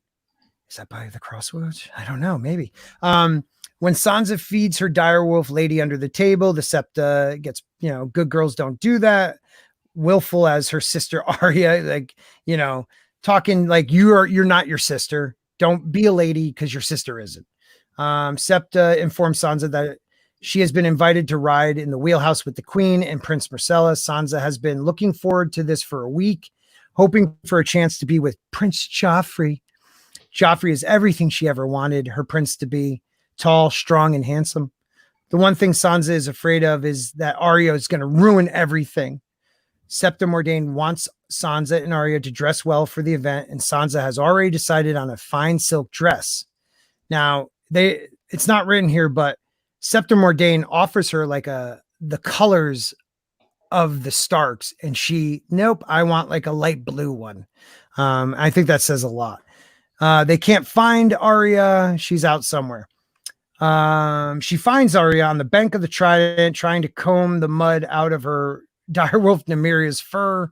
Arya is not interested in riding in the wheelhouse. She intends to go riding with Mycon to look for rubies in the river. That's pretty cool. Sansa insists that there is no fun in riding because there is nothing to see, but Arya is fascinated by all the new flowers, landmarks, people along the way. Sansa informs her that she has to come, asking why anyone would want to ride a stinking horse when they could ride in the wheelhouse on a pillow while eating lemon cakes and keeping company with the queen. Arya replies she does not even like the queen and still intends to go riding. Sansa gives up, leaves her, and yells after Lady will not allow. Arya yells after her that Lady will not be allowed in the wheelhouse, which leaves Sansa speechless. I think she actually says the queen doesn't want her in King's Landing or something like that. When she's near the camp, Sansa sees a crowd gather around the wheelhouse. The council has set an honor guard for King's Landing to accompany them the rest of the way. Fine armor, strong old man in white, and a beautiful young man in green armor. There is also a gaunt, grim man that Sansa finds so terrifying that she backs right into Sandor Clegane. Sansa kneels and hugs Lady. Next thing she knows, the two new arrivals are standing above her. Joffrey explains that the terrifying man is Sir Ilyn Payne, the king's justice. So that means the royal executioner. The White Knight is Sir Barristan Selmy, Lord Commander of the Kingsguard, but the Green Knight insists that she guesses. Based on his age and everything, she guesses correctly that it's younger brother Renly Baratheon. Feeling more comfortable, Sansa apologizes to Ilyn Payne, but the man does not speak. Joffrey explains to her that his tongue was ripped out by the Mad King Aerys. For reasons we might find out. Yeah. In later books, actually. Yeah, true. Very true. There might be a very good reason for that. Yeah, I didn't even. Yeah, that's a valid point, man. The queen says they have to postpone the day with Marcella because she has to speak with counselors, and instead she insists that Joffrey entertain Sansa. Sansa is overjoyed, thinking about all the songs and heroes and all the songs the what do they call those guys? The minstrels play. Sansa offers to do whatever the prince wants. Joffrey suggests a ride. Sansa gushes at the idea of riding with him, that she loves it. Joffrey then suggests it would be best to leave Lady and his dog Sandor Clegane behind. When Sansa questions leaving Clegane behind, Joffrey brandishes his sword, Lion's Tooth. What a little prick. So they're riding up the river, the countryside near the battle where King Robert defeated Rhaegar. They hear an odd sound like wood clanking, and you see two kids fighting. A taller, older boy and a younger girl is winning. When the girl is disarmed by a smack on the hand, Sansa recognizes her as Arya. Joffrey laughs, and a butcher's boy named Micah, drops his stick.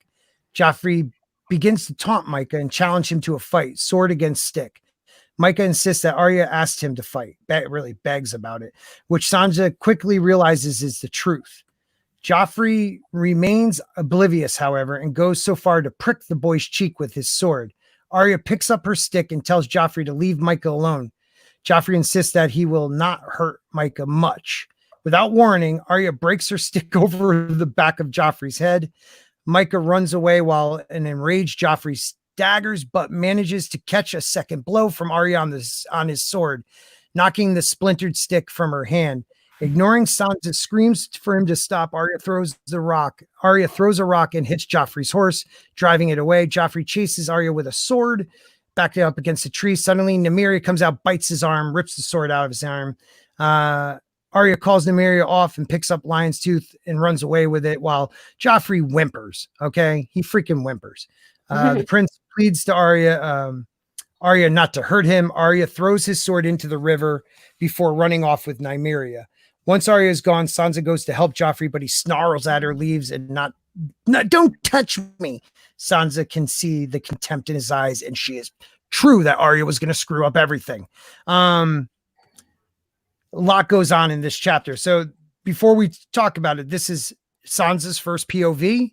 Sansa in the original outline was only supposed to be a peripheral person. So the plan in the original outline of the 3 books was there's going to be 5 main characters. There was going to be Jon, Tyrion, Dany, Arya, and one other person that I'm blanking on. But Jon? I said Jon first.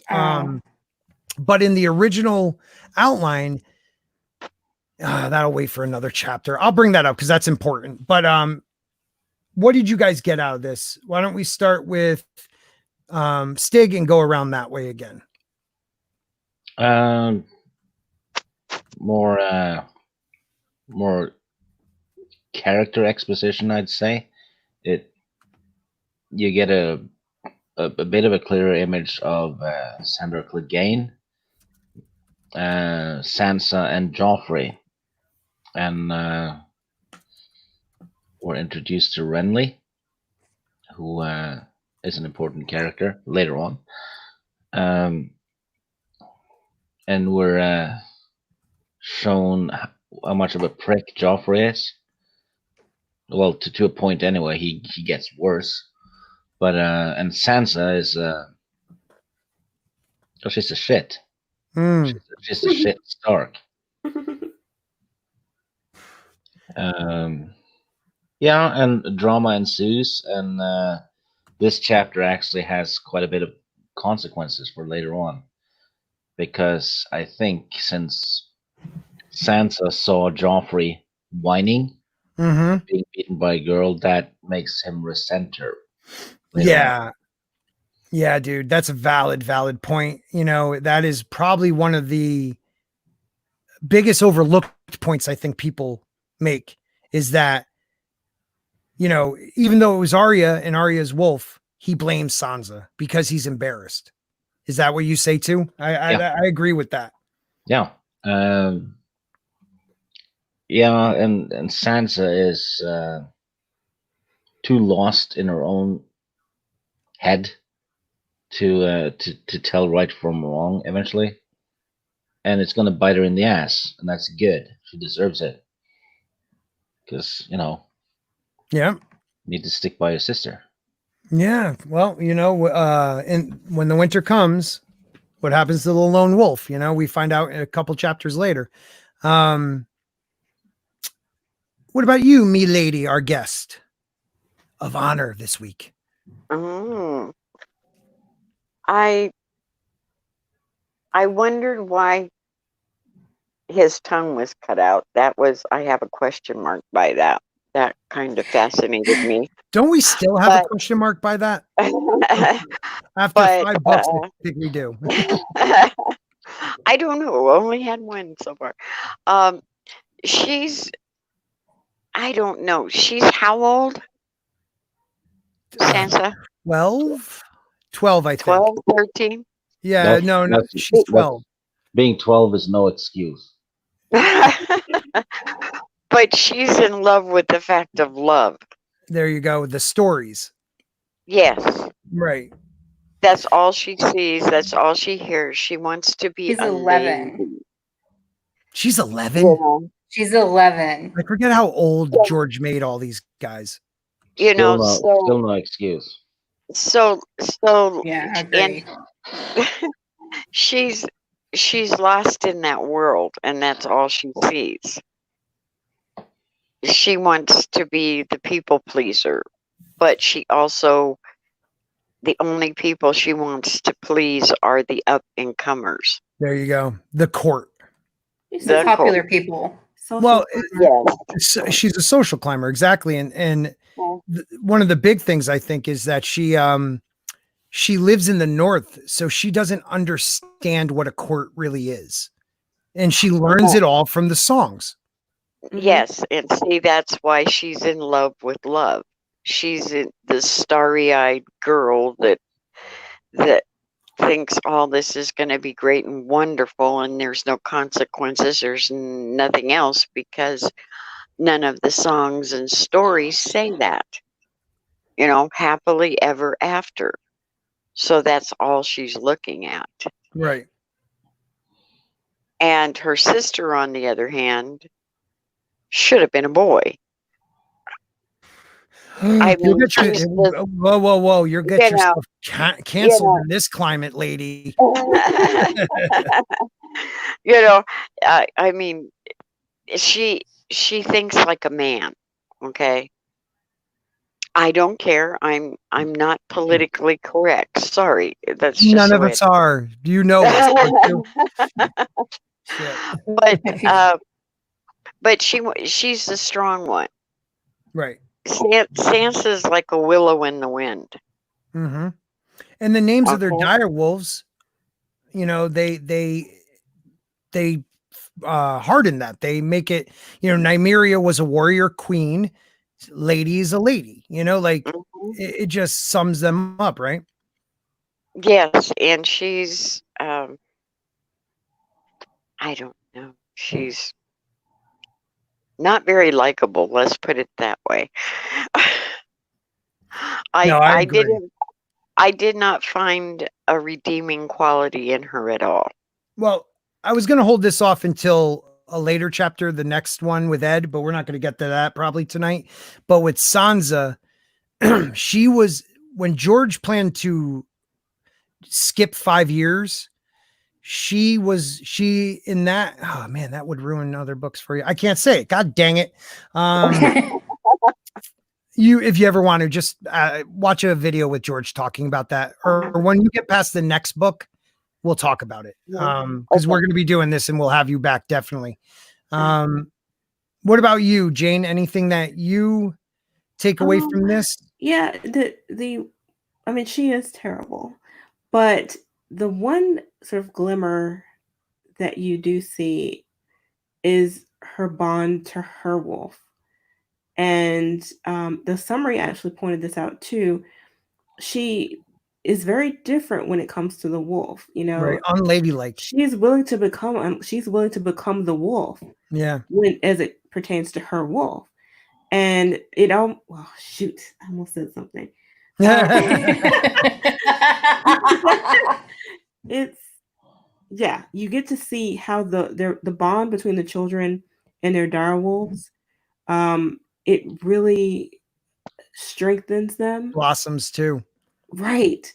And you can imagine from a historical standpoint, at least I did, if this was a common thing among the Starks, how powerful and scary they must have been to people, hundreds and thousands of years ago. Right. When the wolves were more common and the Starks were more numerous. And when every Stark king had a dire wolf. Yes. I mean, imagine that. Terrifying.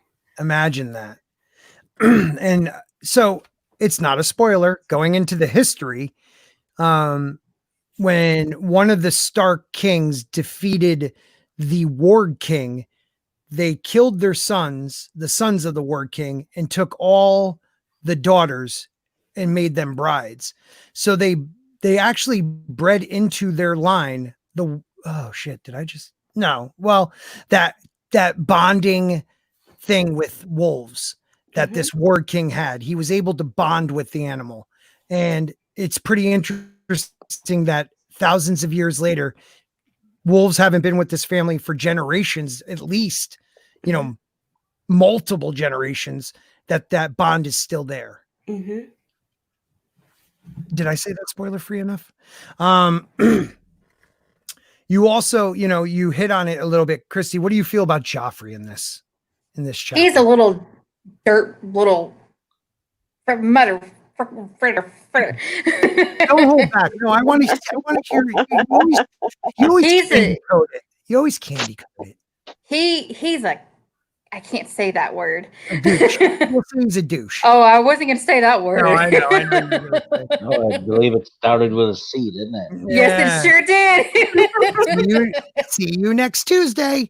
Yeah. But Please continue. Our first pun of the night, people. well, it just shows his like his selfishness and his own. Sorry, that's my cat.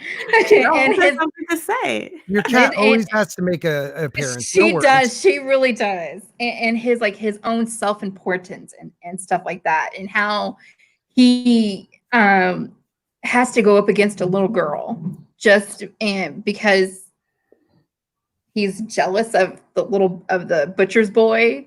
Well, also he goes up against an untrained boy with a stick. Exactly. You know, like, come on. He's a bully. He's definitely a bully. But that's what we see is just a bully right now. Go ahead. And I'm gonna hit back on what the lady said about how Sansa is so much in the clouds in the head of the songs and stuff like that. Mm-hmm. But then you see Arya, she doesn't want to ride in the wheelhouse. She wants to look at the people, at the land, at everything, because they've never been anywhere else, or they've never been that far south. Right. And Sansa just wants to be enclosed with the queen and stuff like that. But like you said, it wasn't until she heard that lady wouldn't be able to go in there that it changed a little bit. And that connection, that connection, and that's her only redeeming thing to me in this chapter. And then we get to hear a little bit more, see a little bit more of Barristan Selmy. Which is Rhaegar's mentioned with the rubies. Right. She's looking for rubies in the trident because of the stories. Yeah. So you have Sansa listening to all the fancy stories, and Arya's talking about the other, which are stories of battles and wars, but they're still stories. I found that to be interesting. Let's see. Wasn't Jon actually also mentioned in this too? Yeah, she makes a comment. Sansa says something douchey, I think, about him. She's such a jerk. What you do see, though, I do like is this is where for Sansa, really, maybe for the readers, we see it a little bit before, but you see at the start of this chapter, you just have like a little bit, he's a prince and he's a little arrogant, but by the end of the chapter, you see this little prick bully who's really just a wussy, you know, and you see it within, 10 pages. A change that will never go back. And I think who was it, Jane that said it, or whoever said it, you hit the nail on the head. Like he holds Sansa from there in and there out responsible for what happened, even though everything she does is to try to support his little ass. I can't stand that bitch. And Renly, you get Renly with his green armor, looking like a young Robert. Sir Barristan, I love the first mention of him, Sir Ilan Payne, and how Joffrey comes up to protect her like he's a protector, and she thinks of the stories again, and one of the stories she thinks of is Aemon the Dragon Knight. And him defending the honor by defeating, I forget who it is. It's not Daron. It's Darren. I forget who he fights. But the truth of the story, if you read the history books, which is not a spoiler, is that Daemon slept with the man's wife, impregnated her, most likely. Oh, Aegon the unworthy. And someone came to fight him for that. So she's believing a story, but the truth of the story is so much different. The guy who she thinks is the hero really did something wrong. But again, stories, are made for a reason. So I think this is a huge chapter to try to break that in Sansa. Like the stories aren't real, and your Prince Charming isn't Prince Charming. Mm-hmm. And then poor Micah. Poor Micah. Do we want to squeeze in one more Shut chapter? up, Scott. Does anybody else have anything? I know, right? I think also one really valid point that we have to think about in the next couple chapters is Arya she's very astute. She knows the queen does not want those direwolves around. She doesn't want them in King's Landing. She doesn't want them in the wheelhouse. She doesn't trust the Starks having that type of power. That's what She's very self-aware. Arya is very self-aware. Mm-hmm. We could jump one more if you want, or we could stop here. It's up to you guys. I can do one more. Yeah. All right. What is the next one? Is it Ed? It's Ed Art 3, I believe. And I'll do a quick summary. I know you guys, I read too much. Next time I will give some homework, guys, and you will be doing some of the summaries because I suck at this. So a quick summary. So Joffrey pretty much, Edark's worried his daughter's missing. Joffrey accuses Micah and Arya for attacking him. Here, I'll just read the little thing I got blurbed up. I suck, people. Please don't hold this against me. After 4 days of searching, Vayon Poole comes to Ned with news that Arya has been found unharmed. Ned is relieved that it was Jory Cassella who found her rather than the Queen Cersei's men, kind of playing on that idea that he was worried what they would have done to her. The Lannister guard at the gate. Huh? Yeah. It's like, why would he? This is your friend Wife. is right, and your friend is king. You should not be afraid for your children being anywhere in the realm. Right. That tells you a lot. Unfortunately, the Lannister guard at the gate informed the queen, who had Arya brought directly before King Robert. Ned rushes to the audience chamber of a nearby Castle Darry, for astute readers and people that know the history, which has been hosting the king's party during the search.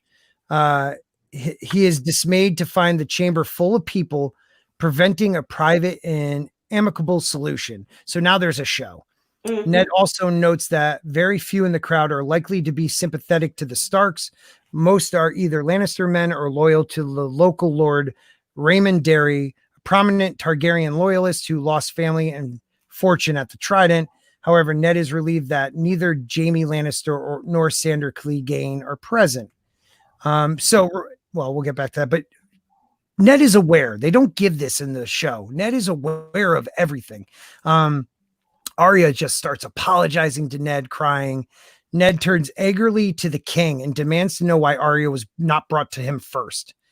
Cersei bristles her tone, but Robert apologizes, explaining that only wanted to finish the business quickly. Cersei then accuses Arya and Michael of ambushing Joffrey with clubs while setting Nymeria to tear off his arm. When Joffrey affirms this, Arya calls him a liar. After the king has listened to Arya's side of the story, Lord Renly begins to snicker and asks Joffrey how a skinny 9-year-old girl managed to disarm him with a broom handle. When Joffrey recounts a very different story, King Robert is exasperated or pissed off or just annoyed with the whole situation. Ned reminds the king that Sansa was also present. This was a dumb move. And Sansa brought in to testify. However, Sansa, torn between her family and her love for Joffrey, claims she doesn't remember. This infuriates Arya, who lunges at Sansa, proving, she attacks. Cersei uses that example and insists that she wants Arya punished. King Robert, even more pissed off, orders Ned to discipline Arya while he will discipline Joffrey. Unsatisfied, Cersei demands that Nymeria be killed and offer 100 gold dragons for her pelt. However, since Nymeria has disappeared, Cersei demands the skin of the other direwolf. When Ned protests, Robert only responds that direwolves aren't pets and girls would be happier with a dog. Sansa finally realizes that they are talking about her direwolf and goes crying to Ned. In a final attempt to save the direwolf, Ned insists that the king execute the wolf he execute the wolf himself, but Robert only walks away. Ned refuses to let Ilan Payne do it and takes the task on himself. Cersei voices suspicion about Ned's intentions. Ned replies that the direwolf is from the north and deserves a better than a butcher. Sansa cries in his ear. Ned goes to Lady as he sits beside the wolf. Ned considers the name his children have chosen for the wolves, finds that Sansa's choice is a good name for her wolf, a well-behaved wolf. It's a lady. After the deed is done, Ned commands 4 guardsmen to return Lady's body to Winterfell for burial, insisting that Cersei will never have her skin. Very end here, as he is returning, Sandor Clegane and his riders come back from the hunt. Clegane states that while they didn't find Arya, they did find her pet and drops a corpse at Ned's feet. As he bends to uncover the corpse, Ned wonders how he will tell Arya, and it turns out it's Micah, not from the horseback. And Clegane just responds to Ned, he ran, but not very fast. Oh, that's fucked up. All right. So once again, sorry for the long read, but you got to get all this information in. I'm going to start on this one and then we'll go down to Christy. Mm-hmm. Ned is very astute. Ned makes a very big mistake here. He should have waited for the Sansa part till this whole thing kind of dispersed and Robert can talk to her by herself, because putting her in front of an audience, she's still in love with the idea of Joffrey. He had a bad moment. This isn't him. He's my prince, and she, once again, like Stig said, she went against her family here. And if you realize what he writes here, when she goes against her family, she's the one that gets punished. Just to chime in. Oh, please go. She went against her family and lost her direwolf. Exactly.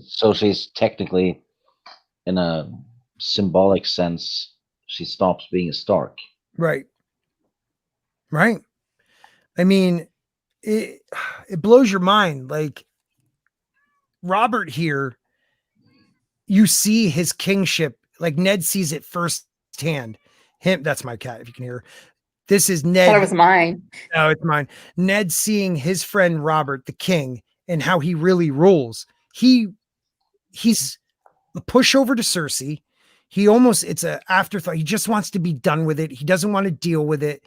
He allows Cersei to bully him, even being this, king that defeated the Targaryen dynasty. He allows his wife to run the show, instead of telling her to stop at that moment where you punish your kid, I'll punish mine. He allows her to have the direwolf executed, just saying, well, it's not good for a little girl to have a direwolf, even though it's the sigil of their house. Go ahead, Christy. Well, and you brought up a good point where he just literally, he walks away. He washes his hands with it. And I mean, that, I forget if Eddard has a sense of that. I think he brings it up or thinks it a little bit. Which one? Say it again. With Robert just walking away. Yeah. And he realizes it. I mean, it doesn't help that, I mean, like you said, Ned sees that there's not going to be a lot of sympathy for the Starks. Most people that are in that hall are Lannister men, and for the House Dairy is a prominent Targaryen loyalist. Right. Which you learn about in the Duncan Egg Tales. Go on. Sorry. Thanks, Scott. Sorry. I'm an encyclopedia over here. But then you see Renly chimes in like a that to me that doesn't help either. Oh, it makes it so much worse. It makes it so much worse, and that Joffrey even gets more embrittled with Renly saying that. And dang it, I can't spoil that. Well, he's testing his manhood. We'll just put it like that. It's testing his manhood, and Sansa, you would think in this chat, you would think that she would wise up too. She doesn't. Nope. And then, I mean, she finally realizes that her dire wolf is going to die.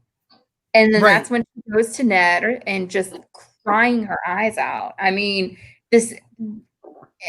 I'll say this for Game of Thrones, that one scene where Ned is walking to Lady in her all white fur, and she's just sitting there, and you can see the tail wagging, and she's glad to see him. I cried. Yeah, and just how he strokes her, like. Yes. But I love how I do love that scene, even in the way it's written. If you want this wolf dead, then you kill it, Sir, King Robert. The man that passes the judgment swings the sword. If you don't think you can kill it, doesn't deserve to die, then why condemn it to death? And then to think, and to think you're the one who's going to have to kill this dire wolf that had nothing to do with it. That is the sigil of your house. You're going to have to be the one to kill it, because damn it, if he lets Ilan Payne do it. Well, then you also see with Clegane coming back and dropping Micah's body down by Ned. And I mean, why did they go after Micah like that though? Because that's what. So this is okay. I get it now. No. Think about this. That's why Ned was worried about Arya being found by Lannister. Yeah. Okay. Because they would have probably killed her. That's what they set up at the beginning of the chapter. Like, he was so grateful it was his guy found her, because at the end of the chapter, if they found him, Micah would still be alive. But no, Clegane found him. Joffrey ordered him to run him down, most likely. And it just shows how little control Robert has over his country. Right. You're the king and you're allowing all this to happen. You don't take anything seriously. You're not listening to your closest friend, who is your closest advisor. It's going to be your hand. Right. And he just doesn't see it. He's either blind to it, he's ignorant about it, or he just doesn't care. Yeah, it's like this man is a warrior. He doesn't back down from any battle. But when it comes to something of kingly duty, judging a case, he shies from it and allows people to bully him into decisions. And allows Cersei to make decisions right there in front of him. Like, what kind of king? Who does that? Well, when I first read this, I thought, oh, wow, she runs the country. He doesn't. She does. And it's one of the sadder moments in the book, I think, because imagine, and that's another thing. Cersei made sure, like Arya said, those direwolves wouldn't make it to King's Landing. Like Nymeria's run off, so one's gone, and now to make sure, and she knew the other one ran off, but to make sure that the other one gets killed, oh, well, then we'll have to kill this one. I want the pelt. Like that to me was a very calculated move on Cersei's part, because these direwolves are a wild card in any battle. And as they grow in strength. What up, Stig? Would you say that Cersei might be sending Ned a message that she's really in control, so don't try anything? I believe so. She won that. It was almost like a battle of who's going to control Robert once they get to King's Landing, and she won. I don't know. And he couldn't have let her go. I don't think Lady would have left if he had tried to run her off or send her off somewhere or hide her. Right. It is a spoiler for the book, Stig, but it's you could say it generally. The executioner, yeah, you're right. Okay. We're trying. Hey, if anybody listening to this now with us or later, I know I muted myself, or later on, we really are trying hard not to spoil it for anybody. Milady, what did you think about this chapter? It was very interesting. The dynamics between all the forces coming together. and the structure of power. And you see where the power lies, and it doesn't lie with the throne, it lies behind the throne. Right. And you know what? It's valid. And how easily things can be not even meant to. Like, look at his brother. He didn't mean to, but he swayed the idea of a harsher penalty because Joffrey was insulted and Cersei saw that. And Cersei doesn't want her son to seem weak. So it has to be a severe penalty, you know? Yes, and all her wrath came out on the wolf. Even though she was sending a message, she took all her wrath of how she feels about the Starks. Right. For the wolf. Right. Bring me the pelt. 100 gold, you know, bring me the pelt. Mm-hmm.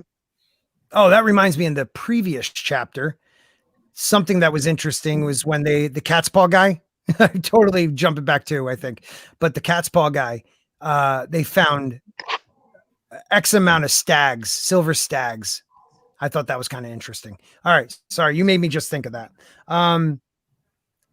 Arya, I think this is also a turning point for Arya.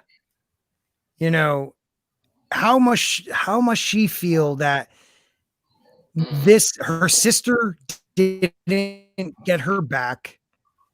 You know, the death of a direwolf, even though it wasn't hers, she lost her direwolf, sent it, you know, does she send it away in the book? Or does she only do that? No, Yeah, okay. She sent it away, I think. Yeah, she forces the direwolf to leave by throwing rocks at her, you know, and by doing that, killing Lady and not realizing it. But Arya is wise enough to realize they're going to kill you. You know, you bit a prince. You know, you got to get out of here. And then not to have your sister back your story, causing her to attack her sister because that's what she would do at home. And that just gave Cersei the victory. Because if Arya did not respond like that, the visceral attack, then Ned might have been able to maneuver around Cersei. But because Arya attacked her sister in front of everyone, it proved that she could have attacked Joffrey for no reason. And Arya seems to have more of the temper that Catelyn has. She's very fiery. Yeah, and grudgy. Oh yeah. You know, she can hold a grudge. And we'll see that in later chapters. Do y'all ever, was there ever any talk with Robert and how he saw like Arya, not like in a pervy way or anything like that, but reminded him of another that like, yeah, I know there's always comparisons of her look to Liana, but I don't know if he says anything about like her. I don't know if that's like a show thing or a book thing where he like admires her for that. Okay. Because he does, doesn't he? In one or the other, he admires her for her fierceness. You know, and he's probably embarrassed of his son at the moment. You know, he's embarrassed that his son, that they even have to. It's almost like, I can't believe we have to take it this far. Why the hell am I the king? Why the hell do I have to deal with this shit? Why am I married to this woman with these kids? Yeah, exactly. Get me some liquor and a whore and I'll be fine. You know, and somebody to kill. That's all he wants. You know, I think the chapter where he jokingly said to Ned, we should ride off and be vagabond knights. He really meant it, I think. If Ned said, yes, let's do it, Robert would have done it in a heartbeat. You know, so he's always ready for battle. I mean, we talked about in that he was ready. He's thinking about where the Dothraki might attack and who he should put where. But when it comes to this, he just walks away. He sentences this poor thing to death and walks away and leaves it in his hands. Was that a pun? I don't know if that's a pun, but I tried. Anybody have any final words on any of the chapters we read? Well, maybe Toriel had more to say about this one. Yeah, please. Yeah, I'm sorry. Yeah, go right ahead. If you have anything, because you're on today, this is your moment. Anything of the chapters or even the chapters we've went over in other streams, I'd love to hear your thoughts on anything right now. Not too much on this one. This one is just it's almost like payback, okay? And of things to come, because you know how the land lies now. Mm. You know, Ned sees that it's not Robert, it's Cersei, but yet she manipulates him, and that nothing that she will not have the Lannisters impugned on, and not Joffrey especially, because that's Did you get that from the first read?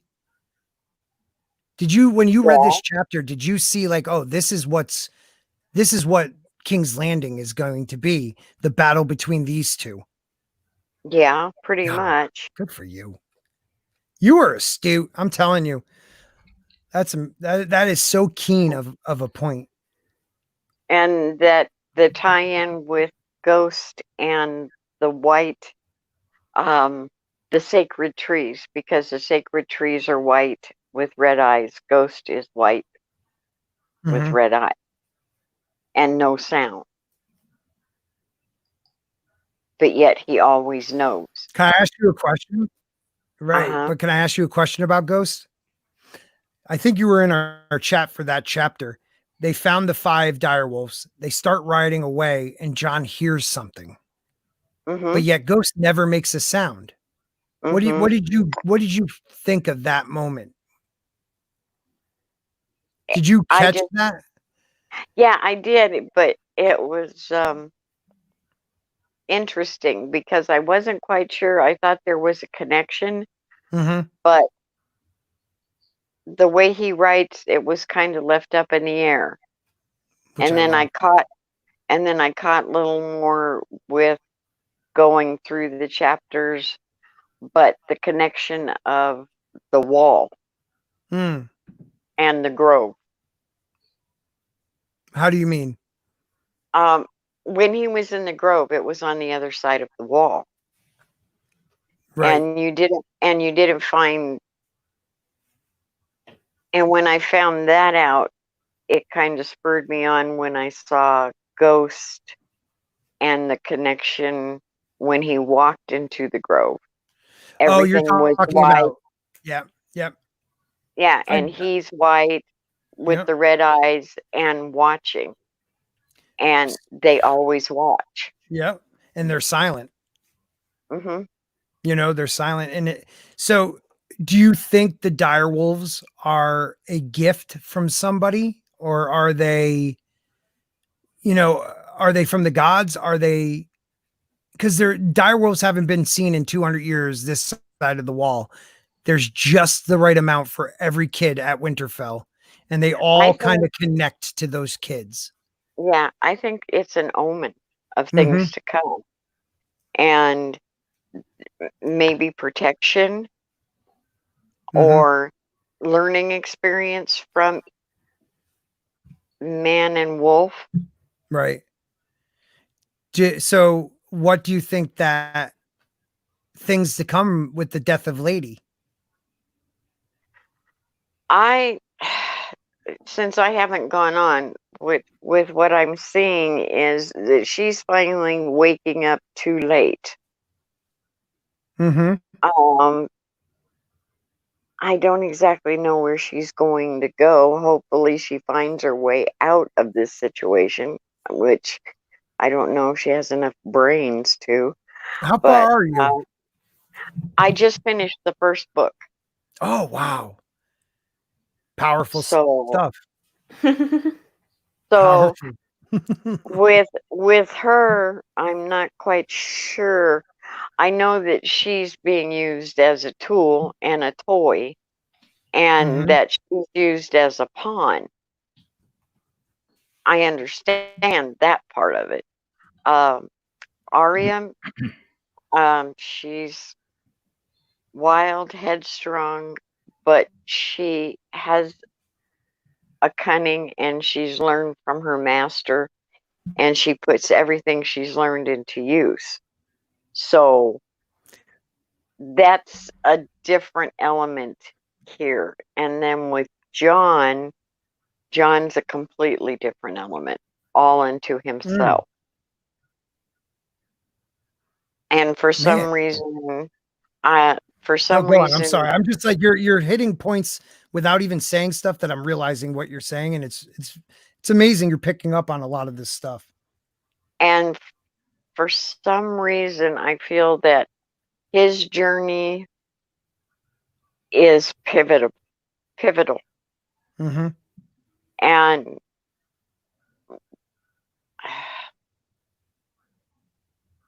I things to come. Lysa is crazy beyond belief. Okay. And the son is like too far gone to be of any good to anyone.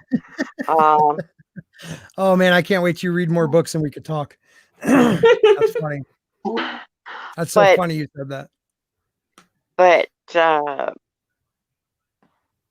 I know the groves hold something very special, and not just one grove, all groves. Mm. And they wouldn't be mentioned so many times. Right. And yeah, so far that's what I've gotten out of it. Well, I think you hit on something that made me realize something in this chapter we just read that I never actually thought of for the book Game of Thrones. The two direwolves prophesize a future for both these kids. You know, and I'm not saying Sansa's going to get killed, but she's going to be used, like you said.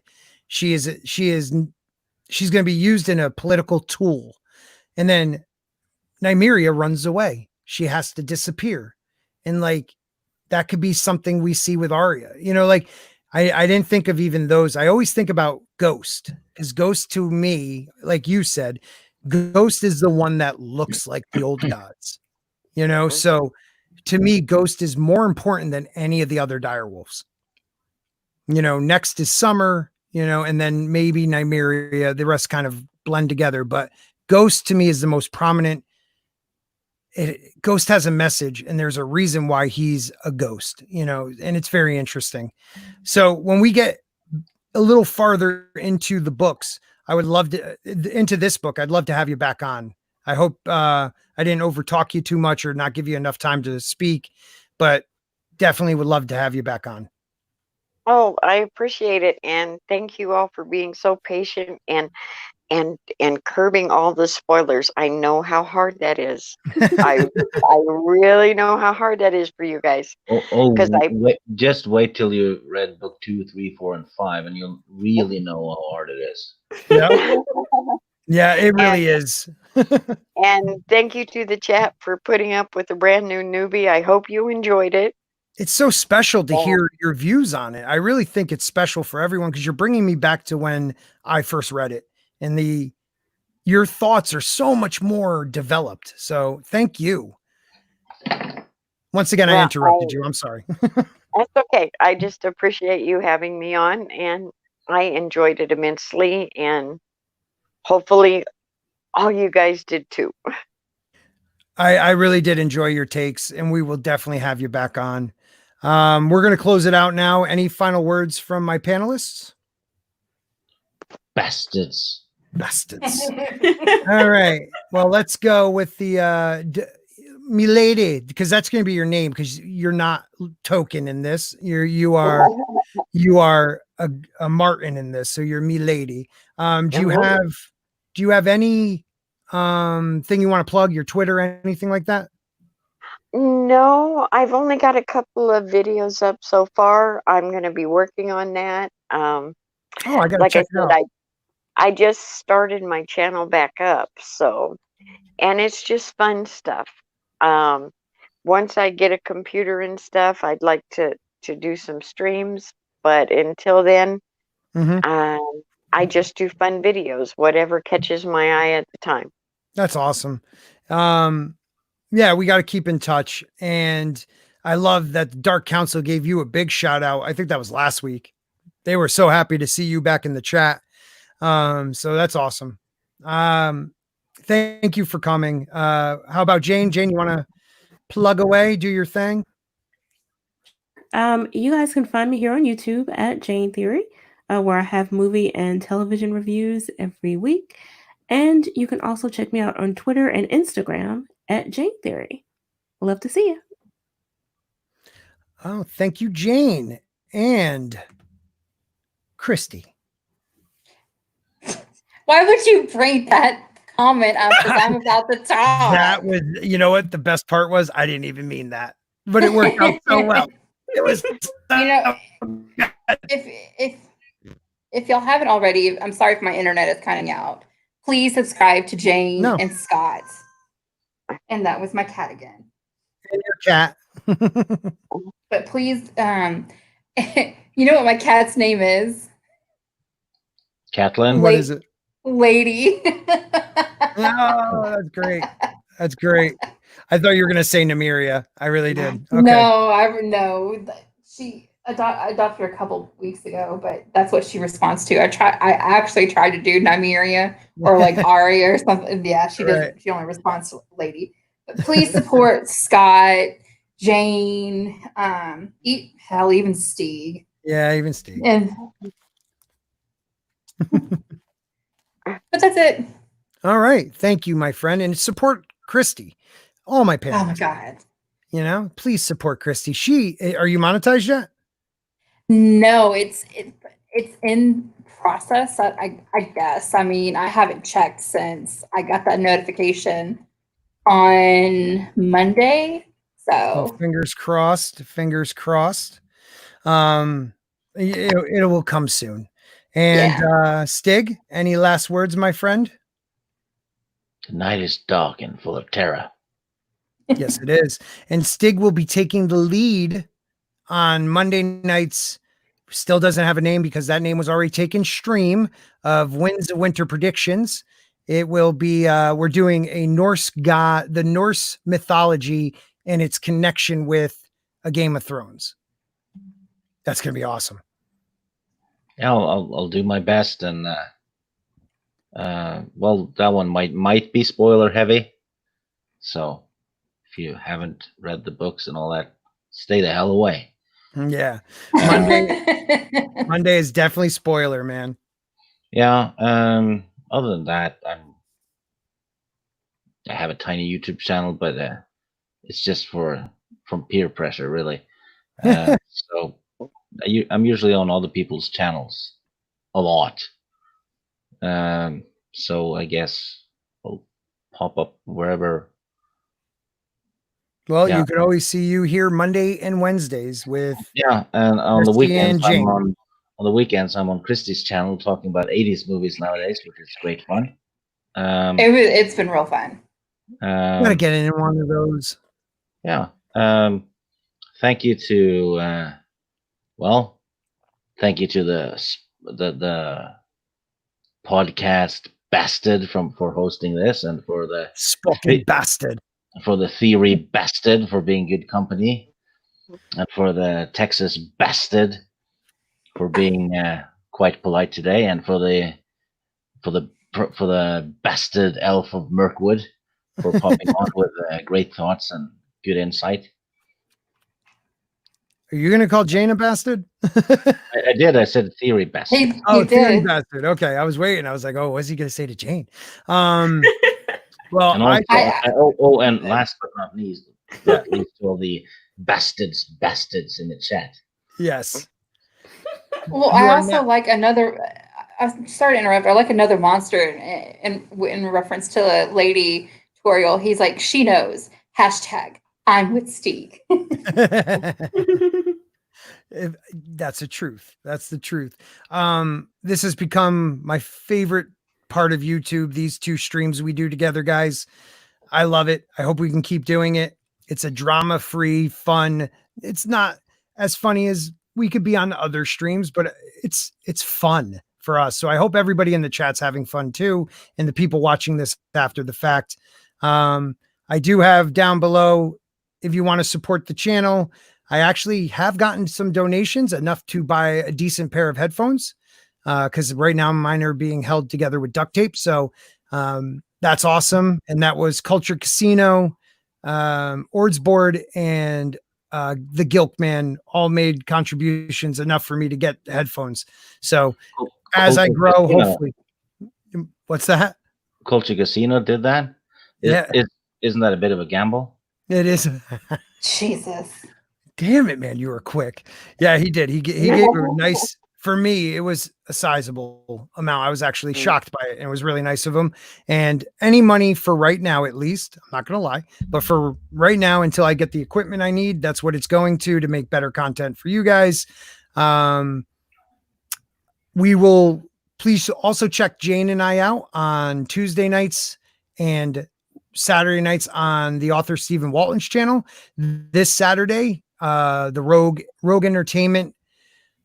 Are we Rogue Entertainment News or Network? I know we have it spelled out to be Ren. I forgot. I was just saying Rogue Entertainment. Okay, so Rogue Entertainment. That's myself, Jane, Lorena Creole, Final Death Star, and the big-headed Stephen Walton in his book, which you should go buy. We will be having Nerd Cookies on as our guest this Saturday, so please check it out for pop culture information where I'm completely different than I am in this stream. So I hope everybody has a good night, and remember, freedom is not free. Peace out, everybody. And sniff